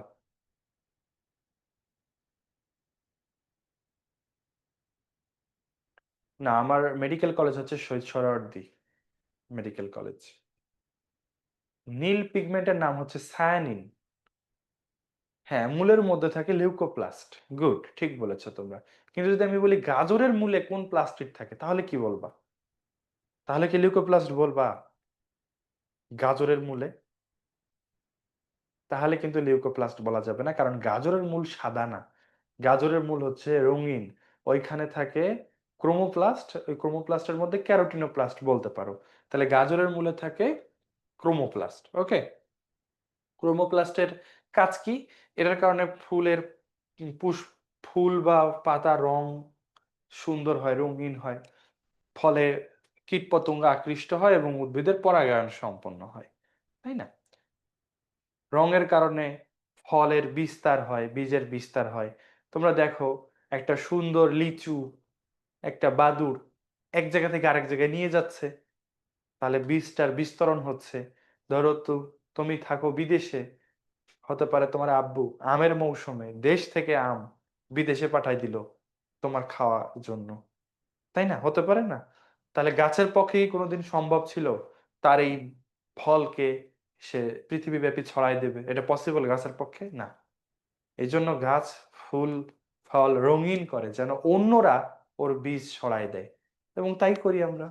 ঠিক আছে। আচ্ছা, মূলার গাজর এক হওয়া এর পরেও ভিন্নতা কেন? পিগমেন্ট আছে, পিগমেন্ট নাই এই জন্য। হুম, মূলাতে পিগমেন্ট থাকে না তাই সাদা, গাজরে পিগমেন্ট থাকে তাই লাল, রঙিন। ওকে, তাহলে ফলের বা বীজের বিস্তরণেও এদের ভূমিকা আছে। এরপর আসো, ফুলের পাপড়ি রঙিন হওয়ার কারণ কি? তো তোমরা কি জানো টাইট্রেশন নামের একটা ঘটনা আছে, একটা প্র্যাকটিক্যাল আছে। টাইট্রেশন তোমরা পড়বা, সেকেন্ড পেপার আছে, কেমিস্ট্রি সেকেন্ড পেপারে, যেখানে তোমরা একটা কনিক্যাল ফ্লাক্সের মধ্যে একটা অন্য একটা দ্রাবক থাকবে, এখানে একটা সলিউশন থাকবে। সেই সলিউশনের মধ্যে ভিন্ন পিএইচ এর আরেকটা সলিউশন অ্যাড করবা, এবং সেই সলিউশন অ্যাড করলে বিভিন্ন সময় সলিউশনের কালার চেঞ্জ হয়ে যাবে। বুঝছো? তাহলে পিএইচ এর পরিবর্তনে কালার চেঞ্জ হয়। আচ্ছা, তোমাদের উদাহরণ সহজ করে দিই। তোমরা জানো যে অ্যাসিড নীল লিটমাসকে কোন কালারে কনভার্ট করে দেয়? লাল। ওকে। আর ক্ষার লাল লিটমাসকে কি করে? নীল করে। তার মানে এখানে আসলে রং চেঞ্জ হওয়ার পেছনে দায়ী কোন জিনিসটা? রং চেঞ্জ হওয়ার পেছনে দায়ী হলো পিএইচ। তোমরা পিএইচ বোঝো তো? হ্যাঁ, কম পিএইচ এ রং হয় লাল, বেশি পিএইচ এর রং হয় নীল। তো ফুলের পাপড়ির পিএইচ পরিবর্তনের কারণে বর্ণ পরিবর্তন হয়। হ্যাঁ, যেমন পিএইচ যদি ক্ষারীয় হয় তাহলে ফুলের রং হবে নীল, আর যদি পিএইচ হয় অ্যাসিডিক প্রকৃতির তাহলে রং হবে লাল। ঠিক আছে। আর পিএইচ যদি নিউট্রাল হয় 7, তাহলে রং অন্য হতে পারে, বেগুনি হতে পারে, কালো হতে পারে, এরকম হতে পারে, কালচে নীল হতে পারে। ঠিক আছে। ফুলের পাপড়ির রঙের এই বৈচিত্র্য আসে মূলত যে পিগমেন্ট গুলোর জন্য, ওগুলাকে বলা হয় অ্যান্থোসায়ানিন, বিটা সায়ানিন। এগুলো আরো পিগমেন্টের নাম, এগুলো মূলত অনেকটা নীলচে। সায়ানিন মানে মনে রাখবা নীল। সায়ানিন, সায়ানিন মানে হলো নীল। ঠিক আছে। এবং এই পিএইচ এর কারণে রংগুলা চেঞ্জ হয়। সাদা রঙের ফুলও ওই পিএইচ এর উপরে ডিপেন্ড করে। আরো অনেক পিএইচ আছে যেটার উপর ডিপেন্ড করে বর্ণগুলা ভিন্ন ভিন্ন হয়। তোমাদের এখানে জাস্ট দুইটা একটা স্যাম্পল দিচ্ছি, যেটা ইজি। আচ্ছা, এরপরে আমরা লাস্ট টপিক যেটা ক্লোরোপ্লাস্ট সেটা পড়বো। তো আমরা এতক্ষণ যে প্লাস্টিডের দুটা প্রকারভেদ পড়লাম, লিউকোপ্লাস্ট, ক্রোমোপ্লাস্ট। এবার পড়বো সবচেয়ে ইম্পর্টেন্টটা, ক্লোরোপ্লাস্ট। সবুজ রঙের প্লাস্টিডকে বলা হয় ক্লোরোপ্লাস্ট। এই ক্লোরোপ্লাস্টকে বলা হয় কোষের রান্নাঘর। তোমাদেরকে একটা প্রশ্ন করি, কার্বোহাইড্রেট ফ্যাক্টরি বলা হয় কোনটাকে, বলো, গত ক্লাসের পড়া ছিল।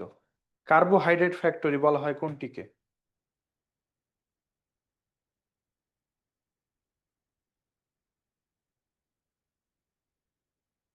Golgi body, very good. কিন্তু তোমাদের বইয়েই তোমাদের প্রশ্নেই লেখা থাকবে শর্করা জাতীয় খাদ্যের কারখানা কোনটি। দেখো ভাইয়া, কার্বোহাইড্রেট ফ্যাক্টরির মানে কিন্তু শর্করা কারখানা, তাই না? কার্বোহাইড্রেট মানে শর্করা, ফ্যাক্টরি মানে কারখানা। তাহলে যদি কার্বোহাইড্রেট ফ্যাক্টরি না দিয়ে বলে শর্করা তৈরির কারখানা কোনটি, তখন কিন্তু আবার গলগি বডি দেওয়া যাবে না, তখন দিতে হবে ক্লোরোপ্লাস্ট, কারণ বই এভাবেই আছে। তো তোমাদের এই জায়গাগুলো মনে রাখতে হবে। এখন কথা হচ্ছে ভাইয়া, না হয় বুঝলাম শর্করা তৈরির কারখানা দিলে ক্লোরোপ্লাস্ট দিব, কার্বোহাইড্রেট ফ্যাক্টরি বললে গলগি বডি দিব, কিন্তু এমন হলো কেন? অ্যাকচুয়ালি ভাইয়া, ক্লোরোপ্লাস্ট সে খাবার তৈরি করে, শর্করাজাত খাবার তৈরি করে, উৎপাদন করে ক্লোরোপ্লাস্ট। কিন্তু ওই খাবারটা হচ্ছে গ্লুকোজ। তোমরা জানো তাই না, গাছ কোন খাবারটা তৈরি করে? গ্লুকোজ তৈরি করে।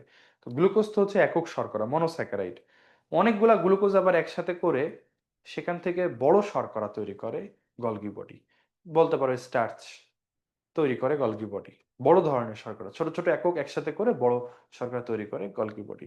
তো ওরও তো একটা ক্রেডিট দেওয়া উচিত, ওই জন্য ওকে বলা হয় কার্বোহাইড্রেট ফ্যাক্টরি। ঠিক আছে, তাহলে দুটাই সঠিক, দুটার নাম দুইভাবেই মনে রাখতে হবে। যদি আসে কার্বোহাইড্রেট ফ্যাক্টরি কোনটা, তাহলে গলগি বডি। যদি বলে হয় যে শর্করা তৈরির কারখানা কোনটা, তাহলে ক্লোরোপ্লাস্ট। ঠিক আছে, এবং এটাকে শক্তি রূপান্তরের অঙ্গাণুও বলা হয়। এটার কারণ হচ্ছে যে তোমরা দেখছো সূর্যের আলোটাকে ক্লোরোপ্লাস্ট গ্লুকোজে রূপান্তর করে ফেলতেছে। তাহলে সূর্যের আলোটা ছিল আলোক শক্তি, আর গ্লুকোজ হচ্ছে একটা জৈব রাসায়নিক পদার্থ। তো জৈব রাসায়নিক শক্তিতে রূপান্তর হয়ে যাচ্ছে না, তাহলে এটা শক্তি রূপান্তরের অঙ্গাণু হলো। ওকে, আচ্ছা এরপরে আসো। এটা তো আগে পড়েছি, নর্মালি এক একটা কোষে ক্লোরোপ্লাস্ট থাকে 10 থেকে 40টা। ক্লোরোপ্লাস্টের আকৃতি কেমন? লেন্সের মতো। সাধারণ একটা ক্লোরোপ্লাস্টের আকৃতি হলো লেন্সের মতো। লেন্স ওই যে উত্তল লেন্স, যেরকম মাইটোকন্ড্রিয়ার ছবি আঁকলাম আমি, ওই রকমই আর কি। এই যে এটা দেখতে পারো, এটা একটা লেন্সের মতো আকৃতি। তবে হ্যাঁ, ক্লোরোপ্লাস্টের আকৃতি অনেক রকম হতে পারে।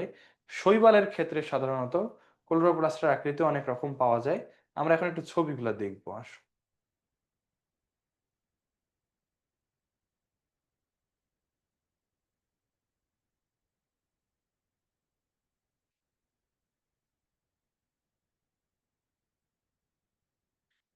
এই রং তৈরির জন্য দায়ী কে বলো? এই যে রঙিন অনেক কিছু দেখছো, এই সব রঙের জন্য দায়ী এই যে এগুলা দেখছো না, ব্লু কালার, এগুলা অ্যান্থোসায়ানিন। হ্যাঁ, এগুলো অ্যান্থোসায়ানিন, এগুলো বিটা সায়ানিন, অ্যান্থোসায়ানিন। এই উপাদানগুলা এই রংগুলা তৈরির জন্য দায়ী। হুম, আসো। এই যে এটা দেখছো, এটা হচ্ছে একটা শৈবাল।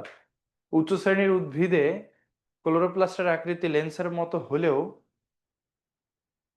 শৈবালে ক্লোরোপ্লাস্টের আকৃতি অনেক রকম হতে পারে। যেমন এই শৈবালটার নাম হচ্ছে ক্লামাইডোমোনাস। এর ক্লোরোপ্লাস্টটা দেখো এইরকম, অনেকটা কাপের মতো। হয়েছে একটা কাপ, পেয়ালাকৃতির। তো এটা খুব আসে পরীক্ষায় ভাইয়া, হ্যাঁ। পেয়ালাকৃতির ক্লোরোপ্লাস্ট পাওয়া যায় কোথায়? ক্লামাইডোমোনাস শৈবালে। আর একটা দেখো সর্পিলাকার, পেঁচানো, সর্পিলাকার, স্পাইরাল। স্পাইরাল ক্লোরোপ্লাস্ট পাওয়া যায় কোথায়? স্পাইরোগাইরা নামের শৈবালে। স্পাইরোগাইরা তোমরা পড়ছো না? 9-10-এ ওর নাম পড়েছো। এরপরে দেখো ভাইয়া, এটা হচ্ছে ফিতা। ফিতার মতো ক্লোরোপ্লাস্ট বা বেল্ট, বা অনেক সময় ওর এই এই এই চারকোনা ক্লোরোপ্লাস্টটাকে গার্ডল আকৃতিও বলা হয়, গার্ডল। তো ফিতা আকৃতির বা বেল্ট আকৃতির বা গার্ডল আকৃতির ক্লোরোপ্লাস্ট পাওয়া যায় কোথায়? এই শৈবালটার নাম ইউলোথ্রিক্স। এগুলোর নাম আমরা এখন পড়বো। আর এটা দেখছো, এটা হচ্ছে তারার মতো, তারা, এরকম তারা, স্টার শেপ। বুঝছো? তো এরকম তারকাকৃতির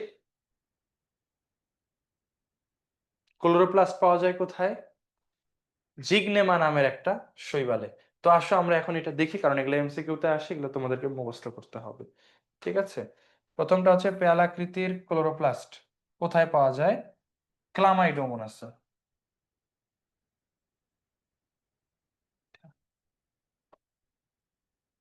এটা একটু মার্ক করবা, এটা পরীক্ষায় আসবে, হ্যাঁ। পেয়ালাকৃতির ক্লোরোপ্লাস্ট কোথায় পাওয়া যায়? ক্লামাইডোমোনাস। তো এটা মনে রাখবা কিভাবে?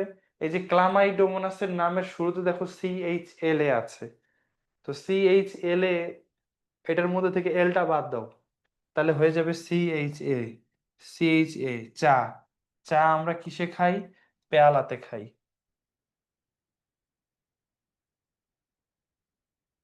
পেয়ালা, চা। এই জন্য এটা ক্লামাইডোমোনাস নাম দিয়ে মনে রাখবা। ক্লামাইডোমোনাস মনে রাখতে পারো। চা খাই পেয়ালাতে, পেয়ালাকৃতির। আচ্ছা, সর্পিলাকার, স্পাইরাল। স্পাইরাল মানে পেঁচানো। ওই যে আমাদের কিছু খাতা থাকে না, দেখবা খাতার বাইন্ডিংটা স্পাইরাল, সাপের মতো পেঁচানো, হ্যাঁ। তো স্পাইরোগাইরা দিয়ে মনে রাখবা সর্পিলাকার, সাপের মতো। জালিকাকার, ওইডোগোনিয়াম, এটা মুখস্থ করতে হবে। তারকাকারটা আমরা মনে রাখতাম, আমি মনে রাখতাম, রাতের আকাশে তারা জিগজিগ করে। জিগজিগ করে, কে করে? তারা। তাহলে জিগনেমা তারকাকার, জিগজিগ করে থেকে মনে রাখবা তারা, তারকাকারকে জিগনেমা। ফিতা বা আংটির মতো, যেটা বলছিলাম তোমরা, বেল্ট বা ফিতা বা আংটি বা গার্ডেল আকৃতির, এটা হচ্ছে ইউলোথ্রিক্স, এটা একটু মুখস্থ করতে হবে। আর সর্বশেষটা হচ্ছে গোলাকার, পিথোফোরা, পিঠে ফোড়া, পিঠে ফোড়া। মনে করো পিঠো ফোড়া না দিয়ে এটার নাম মনে রাখবা পিঠে ফোড়া। আর পিঠে ফোড়া কিরকম হয় সাইজে? গোলাকার না? তো বুঝবা ওর ক্লোরোপ্লাস্ট হচ্ছে গোলাকার। ওকে, তাহলে পিঠো ফোড়া ক্লোরোপ্লাস্ট কিরকম? গোলাকার। ওকে, ঠিক আছে।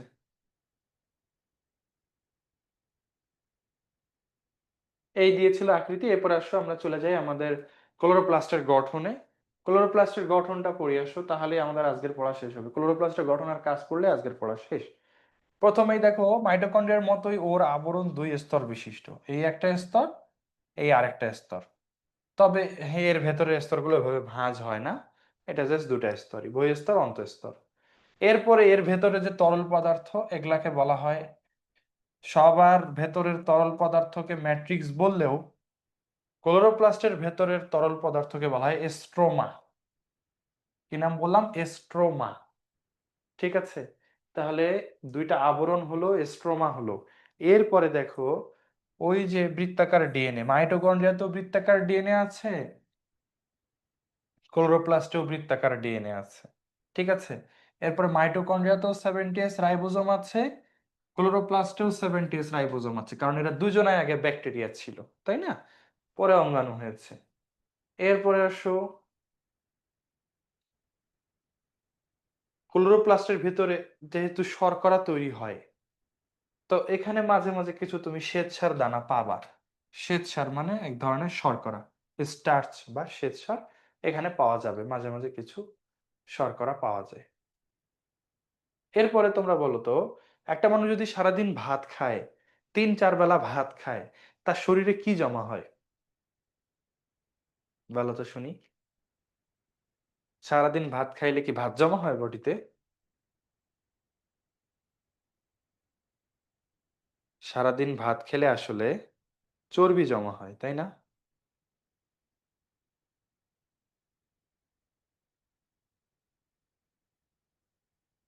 হুম, চর্বি, চর্বি।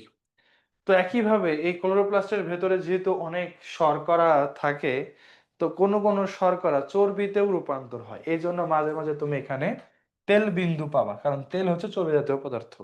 তেল, চর্বি, লিপিড জাতীয় পদার্থ আর কি। এরপর আসি মূল গঠনগুলাতে ভাইয়া। সেটা হচ্ছে ক্লোরোপ্লাস্টের ভেতরে এরকম গোলাকার চাকতির মতো গঠন থাকে, গোল গোল চাকতি।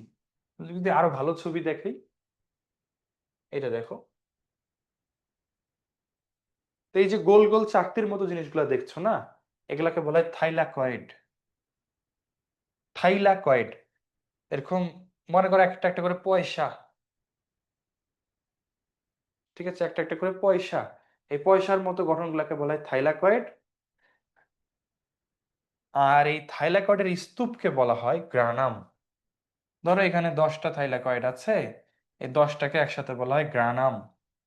ওকে। আর একটা থাইলাকয়েডের সাথে আরেকটা থাইলাকয়েড কানেক্টেড থাকতে পারে, এই যেটা দিয়ে কানেক্টেড থাকে ওটাকে বলা হয় ল্যামেলি বা স্ট্রোমা ল্যামেলি। একই কথা।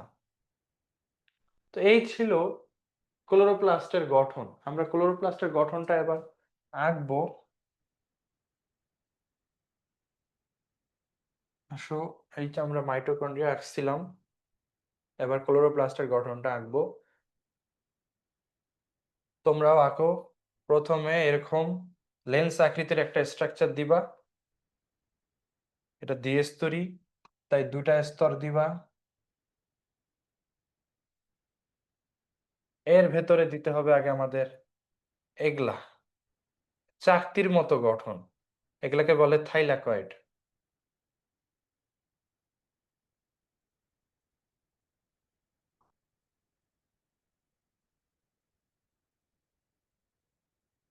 একটার সাথে আরেকটা থাইলাকয়েডের কানেকশন থাকবে, এই কানেকশন গুলাকে বলে স্ট্রোমা ল্যামেলাম। ঠিক আছে, এরপরে এরকম ডট ডট দিবা, এগুলা স্ট্রোমা বোঝাই। থাইলাকয়েড কি বলে, ক্লোরোপ্লাস্টের ভেতরে যে তরল উপাদান গুলাকে বলা হয় স্ট্রোমা। বৃত্তাকার একটা ডিএনএ থাকবে, ছোট ছোট রাইবোজোম থাকবে, শ্বেতসার কণা থাকবে, একটা দুটা লিপিড অণু থাকবে, তেল বিন্দু থাকবে, লিখে দিবা। এই মোটামুটি ক্লোরোপ্লাস্টের গঠন হয়ে গেল। এটা ছবি আসে, খুবই সহজ, জটিল কিছু না। ঠিক আছে।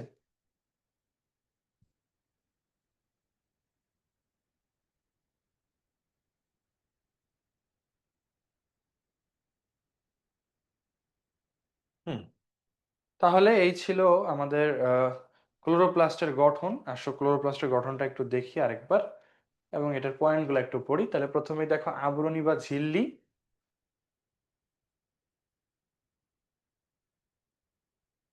দুই স্তরে একটা আবরণ থাকবে, তবে এখানে একটা ব্যতিক্রম জিনিস আছে, সেটা হচ্ছে আমরা পড়েছি না, এই যে ক্লোরোপ্লাস্ট বলো মাইটোকন্ড্রিয়া বলো, এদের কোষ ঝিল্লিটা ফসফোলিপিড দিয়ে তৈরি হয়। তো এর কোষ ঝিল্লিটা বা এর আবরণীটা ফসফোলিপিড দিয়ে না তৈরি হয়ে গ্লাইকোসিল গ্লিসারাইড দিয়ে তৈরি হয়। গ্লাইকোসিল গ্লিসারাইড দিয়ে তৈরি হয়। ঠিক আছে। কি নাম? গ্লাইকোসিল গ্লিসারাইড। এটা কি জিনিস? সেটা হচ্ছে গ্লাইকো মানে বুঝবা এটা শর্করা, যেখানে গ্লাইকো লেখা থাকবে বুঝবা এটা শর্করা। আসলে ফসফোলিপিডের দুটা পার্ট, ফসফেট আর লিপিড। তো এই অঙ্গাণুতে এত বেশি শর্করা তৈরি হয় যে ও ভাবে যে আমার আর ফসফোলিপিড দিয়ে আবরণ তৈরি করার কি দরকার, আমার তো অনেক শর্করা আছে। তো এই শর্করা আর লিপিড দিয়ে আমি আবরণ তৈরি করি, ফসফেটের দরকার নাই আমার। তাই ও ফসফেটকে বিদায় দিয়ে গ্লাইকোসিল যেটা আসছে শর্করা থেকে, আর গ্লিসারাইড যেটা হচ্ছে একটা লিপিড, এই দুটা দিয়ে ওর কোষ ঝিল্লি তৈরি করে বা আবরণীটা তৈরি করে। বুঝছো ভাইয়া? তাহলে এটা ব্যতিক্রম, এটা অন্য কারো থাকে না, এটা শুধু ওরই থাকে। তাহলে গ্লাইকোসিল গ্লিসারাইড থাকে ফসফোলিপিডের পরিবর্তে, এটা একটা ব্যতিক্রম ধর্মী গঠন। ওকে, ঠিক আছে। তাহলে আবরণটা হলো, এরপর আসো ক্লোরোপ্লাস্টের ভেতরে থাকা ম্যাট্রিক্সকে আমরা বলি স্ট্রোমা।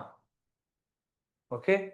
স্ট্রোমাতে তোমরা ওই 9-10-এ C3 C4 চক্র পড়ছো না ভাইয়া? ক্যালভিন চক্র, হ্যাঁস ও স্ল্যাক চক্র, এই যে C3 C4 চক্র, এগুলো সম্পূর্ণ হয় এই ক্লোরোপ্লাস্টের ম্যাট্রিক্স বা স্ট্রোমাতে। এই তরল এই ম্যাট্রিক্সের মধ্যেই আসলে শর্করা তৈরির কাজগুলা হয় ভাইয়া। হ্যাঁ, দেখো এটা মনে রাখবা যে C3 C4 চক্র স্ট্রোমাতে ঘটে। ওকে। এরপর আসো থাইলাকয়েড ও গ্রানাম। তো এটাতে আমরা বলেছি যে স্ট্রোমাতে থলের মতো গঠন, এই যে এরকম চাকতির মতো বা থলের মতো গঠনগুলোকে বলা হয় থাইলাকয়েড।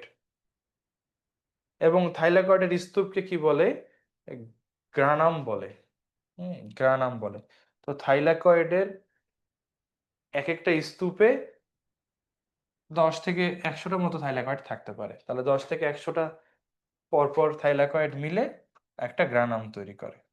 আর এটা একটা গ্রানাম। আর এরকম গ্রানাম থাকতে পারে প্রায় 40 থেকে 60টা এক একটা ক্লোরোপ্লাস্টে। তাহলে ব্যাপারটা দাঁড়াইলো যে 10 থেকে 100টা থাইলাকয়েড স্তূপাকারে থেকে গ্রানাম তৈরি করে, আর 40 থেকে 60টা গ্রানাম থাকে এক একটা ক্লোরোপ্লাস্টের ভেতরে। ঠিক আছে? ওকে। এরপরে স্ট্রোমা ল্যামেলি, যেটা বলছিলাম যে একটা থাইলাকয়েডের সাথে আরেকটা থাইলাকয়েড কানেক্টেড থাকে স্ট্রোমা ল্যামেলি দিয়ে। এরপর আসো, যেহেতু ক্লোরোপ্লাস্ট খাদ্য তৈরি করে, তাই ফটোসিনথেটিক ইউনিট থাকবে, কারণ এখানে ফটোসিনথেসিস হয়। ঠিক আছে? আর এটিপি সিনথেসিস, তোমরা জানো এটিপি তৈরি করতে হবে ওকে, আর ওই জন্য ওর লাগবে এটিপি সিনথেসিস। ও যেহেতু এটিপি তৈরি করে, তাই ওর এটিপি তৈরির এনজাইমটা লাগবে, যেটা হচ্ছে এটিপি সিনথেসিস, এগুলো ওর থাকবে। আর আগে যেহেতু পড়েছি আমরা যে ক্লোরোপ্লাস্ট আগের ব্যাকটেরিয়া ছিল, ব্যাকটেরিয়া থেকে ক্লোরোপ্লাস্ট হয়েছে, তাই তারও ডিএনএ রাইবোজোম থাকবে। এই দিয়ে আমাদের ক্লোরোপ্লাস্টের গঠন পড়া শেষ।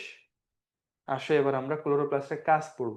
এটাও সিকিউতে আসে এবং এটা বেশি আসে, কারণ ওই যে আমরা বললাম যে ক্লোরোপ্লাস্ট হচ্ছে খাবার তৈরি করে, এই খাবার খেয়ে গাছ বেঁচে থাকে, আর গাছ খেয়ে আমরা বেঁচে থাকি। তাহলে জীব জগৎ প্রত্যক্ষ বা পরোক্ষভাবে সম্পূর্ণরূপে ক্লোরোপ্লাস্টের উপর নির্ভরশীল। ঠিক আছে? তো আসো, ক্লোরোপ্লাস্টের কাজ হচ্ছে, প্রথম কাজ হচ্ছে শর্করা জাতীয় খাদ্য প্রস্তুত করা, এর প্রথম কাজ। দ্বিতীয় কথা হচ্ছে, ও কিসের উপস্থিতিতে খাবার তৈরি করে? আলোর উপস্থিতিতে, তাই না? তাহলে সৌরশক্তি বা সূর্যালোকের সাহায্যে খাদ্য তৈরি করে, সৌরশক্তি থেকে জৈব শক্তিতে রূপান্তর করে, এবং কার্বন ডাই অক্সাইডকে আরইউবিপি তে যুক্ত করে। আচ্ছা, আরইউবিপি কি? এটা তোমাদের নতুন। তোমরা কি C3 চক্র পড়ছো তো, না? C3 চক্র, যেটাকে বলা হয় ক্যালভিন চক্র, শুধু নাম পড়েছো তাই না? তোমরা যে ছবিটা এখন দেখছো না, এটা হচ্ছে পুরা ক্যালভিন চক্র, এবং তোমরা জানো এটা তোমাদেরকে মুখস্থ করতে হবে। অবশ্য এখন না, সেকেন্ড ইয়ারে পরীক্ষায় এটা প্রচুর আসে, সরাসরি প্রশ্ন আসে, C3 চক্রটা লিখো। তখন আমরা এখান থেকে লেখা শুরু করে এই দিক দিয়ে শেষ করি। তো সেই C3 চক্রে যদি প্রথম ধাপ দেখো, প্রথম ধাপ হচ্ছে এইটা, যেখানে গাছের মধ্যে আগে থেকে একটা উপাদান থাকে, যে উপাদানটার নাম রাইবুলোজ 1,5 বিস ফসফেট। এটার নাম এমন কেন, এটা আমরা থার্ড চ্যাপ্টারে শিখবো। রাইবুলোজ একটা শর্করা, সেটাতে 5টা কার্বন থাকে। তো এই রাইবুলোজ 1,5 বিস ফসফেট, একে সংক্ষেপে লেখা হয় আরইউবিপি। এটা হলো আরইউতে রাইবুলোজ, তারপরে এটা হলো বিস, আর এটা হচ্ছে ফসফেট, আরইউবিপি। এই আরইউবিপির সাথে কার্বন ডাই অক্সাইড যুক্ত হয়ে শর্করা তৈরির কাজটা শুরু হয়। সেই কাজটা ক্লোরোপ্লাস্টেই হয়, তাই এখানে লিখেছে যে বাতাসের কার্বন ডাই অক্সাইডকে আরইউবিপিতে যুক্ত করে। ওকে, এটা পরে শিখবা তোমরা C3 চক্রের কাজটা, আপাতত জাস্ট জেনে রাখো। এরপরে আমরা মাইটোকন্ড্রিয়াতে পড়েছিলাম অক্সিডেটিভ ফসফোরাইলেশন করে মাইটোকন্ড্রিয়া, মানে অক্সিজেনের উপস্থিতিতে এটিপি তৈরি করে মাইটোকন্ড্রিয়া। আর এদিকে ফটোফসফোরাইলেশন করছে কে? ক্লোরোপ্লাস্ট, কারণ এটা আলোর উপস্থিতিতে এটিপি তৈরি করে। ঠিক আছে? এই যে দেখো, সূর্যালোকের উপস্থিতিতে এটিপি তৈরি করা। এরপর আলোক শোষণ, আলোর উপস্থিতিতে শ্বসনও হয়, ওটাকে বলা হয় ফটো রেসপিরেশন। 3টে অঙ্গাণু এই ফটো রেসপিরেশনে হেল্প করে। একটা মাইটোকন্ড্রিয়া, এটা একটা এমসিকিউ, প্রচুর আসে। একটা পারঅক্সিজম,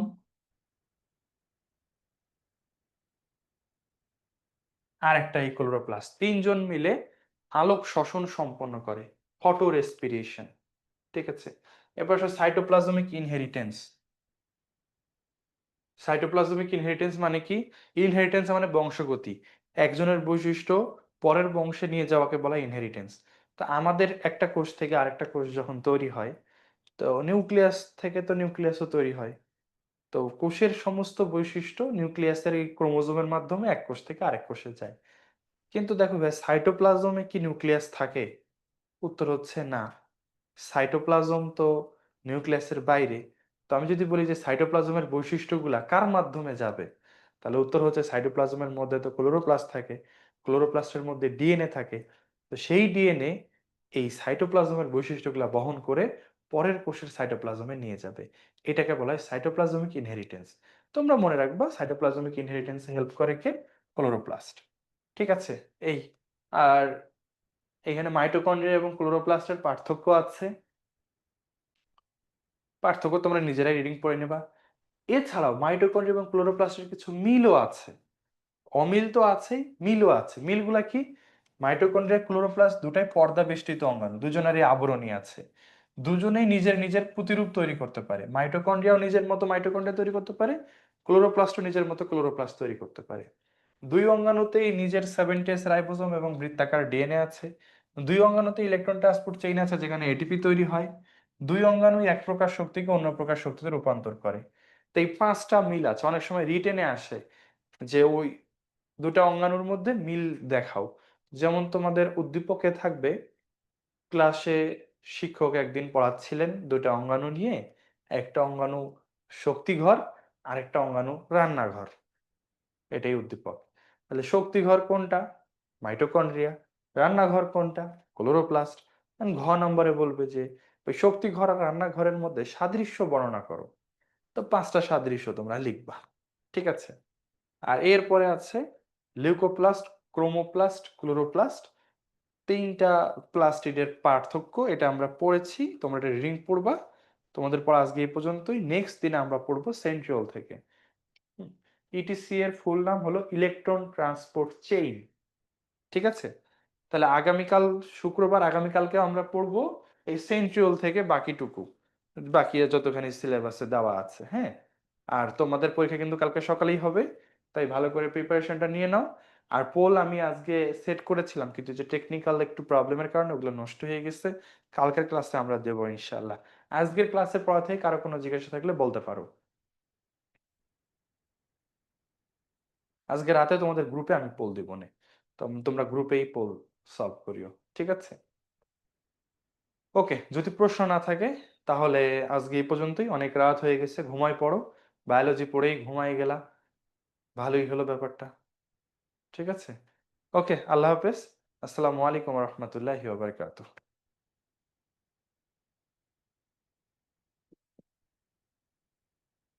সাইটোপ্লাজমে অঙ্গাণু মানে হচ্ছে ভাইয়া সাইটোপ্লাজমের মধ্যে যে অঙ্গাণু থাকে সেগুলা। আর মাতৃকা মানে হচ্ছে অঙ্গাণুর ভেতরে যে তরল উপাদান থাকে না, সেগুলো। অঙ্গাণুর ভেতরে তরল উপাদানগুলাকে বলা হয় ম্যাট্রিক্স বা মাতৃকা।